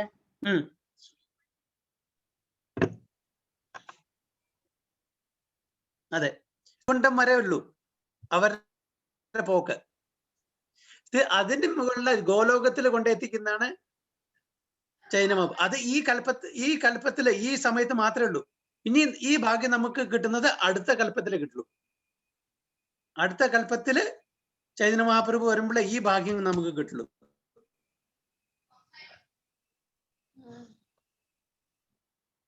ഞാൻ പറഞ്ഞില്ലേ ബ്രഹ്മാവിന്റെ ഇരിക്കുന്നുള്ളൂ. ബാക്കി എല്ലാ യുഗങ്ങളിലും ഭഗവാന്റെ അവതാരം ഉണ്ടെങ്കിലും കൂടി ഈ ടോപ്പ് മോസ്റ്റ് നോളേജും ടോപ്പ് മോസ്റ്റ് ഈ രസവും നമുക്ക് തരുന്നത് ചൈതന്യ മഹാപ്രഭുവാണ്. ഈവൻ ഭഗവാൻ കൃഷ്ണന് കൂടി തന്നിട്ടില്ല. അവിടെ കണ്ടീഷൻസ് ഉണ്ട്, ഇവിടെ കണ്ടീഷൻസ് ഇല്ലാണ്ട് ചൈതന്യ മഹാപ്രഭു തരുന്നത്. അപ്പോ എന്താ പറയാ, വൈഷ്ണവ സമ്പ്രദായത്തില് ശ്രീ സമ്പ്രദായം ശരി, മാധവ സമ്പ്രദായം ശരി, രുദ്ര സമ്പ്രദായം ശരി, മറ്റുള്ള ഒരു സമ്പ്രദായം തരാത്ത ആ ഒരു ടോപ്പ് ആൻഡ് കോൺഫിഡൻഷ്യൽ നോളേജും ഒരു വഴിയാണ് നമുക്ക് ചൈതന്യ മഹാപ്രഭു ഒരുക്കി തന്നിരിക്കുന്നത്. So why not avail that. ഇനി ഈ അവസരം നമുക്ക് അടുത്ത കൽപ്പത്തില്, അടുത്ത കൽപ്പം എന്ന് പറഞ്ഞാൽ എത്രയോ billions and billions of life time നമുക്ക് ജനിക്കേണ്ടി വരും.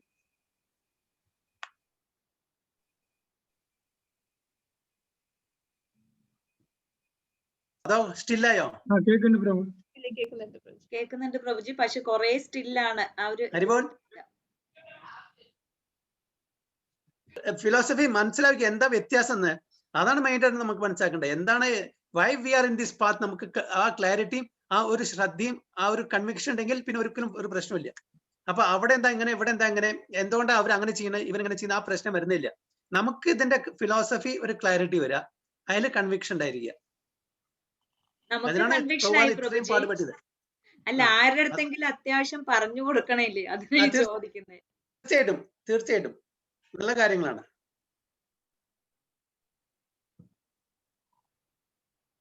ജിഷ മാതാജി, നിഷ മാതാജി, രവി പ്രഭു സ്റ്റില്ലാണല്ലോ, കേൾക്കുന്നുണ്ടോ? കേൾക്കുന്നുണ്ട് പ്രഭു. കേൾക്കുന്നുണ്ട് പ്രഭുജി, ക്ലിയർ ആണ്, മനസ്സിലായി. ക്ലിയർ അല്ലേ? സംഗതി ക്ലിയർ ആയോ ഏകദേശം? എന്താണ് വ്യത്യാസം എന്നുള്ളത്? തീർച്ചയായിട്ടും പ്രഭുജി. അപ്പൊ അതുകൊണ്ട് മറ്റുള്ള പല ഫിലോസഫിയും നമ്മൾ കേൾക്കും. ഫോർ എക്സാമ്പിൾ ഞാൻ പറഞ്ഞുതരാം. ഇപ്പൊ നമ്മുടെ വീട്ടിൽ വന്നിട്ട് ജിഷ മാതാജി കേൾക്കുന്നുണ്ടോ? കേൾക്കുന്നുണ്ട് പ്രഭുജി. ഇപ്പൊ മാതാജിയുടെ വീട്ടിൽ വന്നിട്ട് ഒരാൾ പാടാണ്, ഒരു ഭക്തൻ, ഓക്കെ, വളരെ ഉറക്കത്തില്, വളരെ ഒച്ചത്തില്, കൃഷ്ണ പരമാത്മാവിന് വിശേഷമില്ല, അദ്ദേഹത്തിന് രൂപമില്ല, അദ്ദേഹം നിർഗുണനാണ്, നിർവിശേഷാണ്. മാതാജിക്ക് എന്ത് തോന്നും? വലിയ നല്ല പാട്ടുപാടാണ്, ഭഗവാന്റെ ഇഷ്ടം തോന്നും? ഇല്ല പ്രഭുജി, ഒരിക്കലും നമുക്കൊരു രൂപം ഇല്ലാണ്ടൊന്നും ഭഗവാന് സ്റ്റില്ലായി പറ്റില്ല. മാതാജിക്ക് അവരോട് ഇഷ്ടം തോന്നും അതോ ദേഷ്യം തോന്നും? സിമ്പതി തോന്നും പ്രഭുജി. ഒരു സിമ്പതി തോന്നും.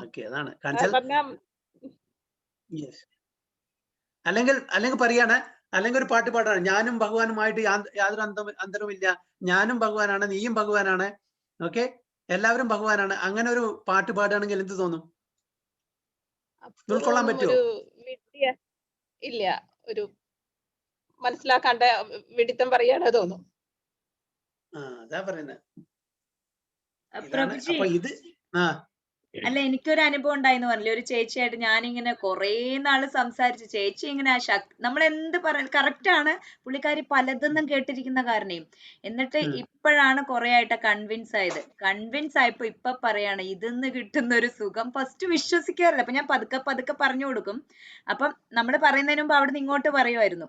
ഇപ്പം ഭയങ്കര പറയും, ഇവിടുന്ന് കിട്ടുന്ന ഒരു സന്തോഷം എന്നും പറഞ്ഞിട്ട് വന്ന വ്യത്യാസേ.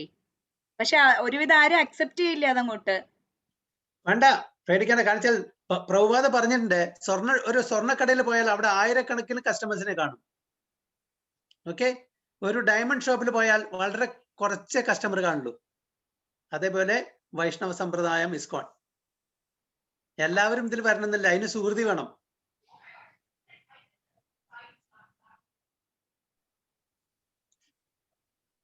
അതുകൊണ്ട് എല്ലാവരും നമുക്ക് ഇതിൽ കൊണ്ടുവരാൻ പറ്റിയെന്ന് പറ്റില്ല. അതിനെ പറഞ്ഞ സുമേധസ എന്ന് പറയുന്നത് വളരെ വളരെ ഇന്റലിജന്റ് ആയിരിക്കണം. എന്നാൽ മാത്രമേ ഈ വഴിയിൽ ഈ പാതയിൽ കൂടെ ഈ ഫിലോസഫി മനസ്സിലാക്കാനുള്ള കഴിവുണ്ടാവും. ബാക്കിയുള്ളവർ അതും കേട്ടു, ഇതും കേട്ടു, അതും വായിച്ചു, അതും ശരി ഇതും ശരി നടക്കുന്ന. അപ്പൊ അതിനൊരു ക്ലാരിറ്റി ഉണ്ടാവില്ല. അതും ശരി ഇതും ശരി എന്ന് പറഞ്ഞാൽ നമുക്ക് പിന്നെ നമ്മൾ എല്ലാവരും ഇപ്പൊ ഫോർ എക്സാമ്പിൾ കോൺഗ്രസ്, ഇപ്പൊ നമ്മൾ പൊളിറ്റിക്സ്, കോൺഗ്രസ്, BJP, കമ്മ്യൂണിസ്റ്റ്, എല്ലാവർക്കും അവരുടെ ആദർശങ്ങളില്ലേ?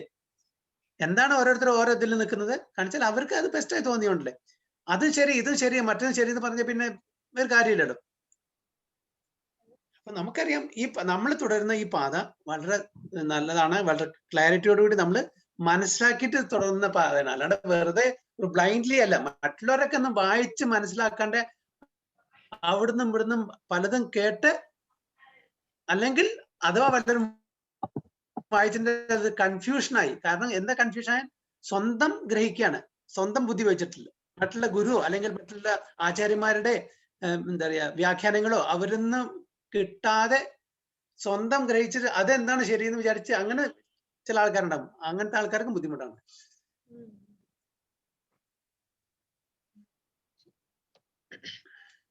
അപ്പൊ നമുക്ക് ഒരുപാട് മിസ്അണ്ടർസ്റ്റാൻഡിംഗ് ഒക്കെ മാറിയത് ഡെയിലി നിങ്ങൾ എല്ലാവരും വായിക്കണം. എസ്പെഷ്യലി എന്താ പറഞ്ഞ അല്ല ഒരു നമ്മള് സ്റ്റാർട്ടിങ്ങിന് കുറെ മാതാജി ഒന്ന് റിപ്പീറ്റ് ചെയ്യൂ. അല്ല പ്രഭുജി, നമ്മൾ സ്റ്റാർട്ടിങ്ങിൽ ഇങ്ങനെ അദ്വൈത ഫിലോസഫി കുറെ കേട്ടിട്ടുണ്ടായിരുന്നല്ലോ. അപ്പൊ നമുക്കും അതിന്റെ ആ ഒരു ഡിഫറൻസ് മനസ്സിലാവുന്നുണ്ട് പ്രഭുജി. ഇപ്പൊ ക്ലിയർ ആണ്. അല്ല ഇപ്പോഴാണ് കൂടുതലായിട്ട് അത് ഒരു യൂസ്ലെസ് ആയിട്ട് തോന്നും പ്രഭുജി. നമുക്ക് ഒരു കാര്യമില്ല, വെറുതെ ഇങ്ങനെ കേട്ടിരിക്കാം എന്നല്ലാണ്ട് ഒരു നമ്മുടെ സ്വഭാവത്തിലോ നമ്മുടെ മാറ്റങ്ങൾക്കോ ഒന്നിനും അതൊരു അടിസ്ഥാനമായിട്ട് വരുന്നേ ഇല്ല.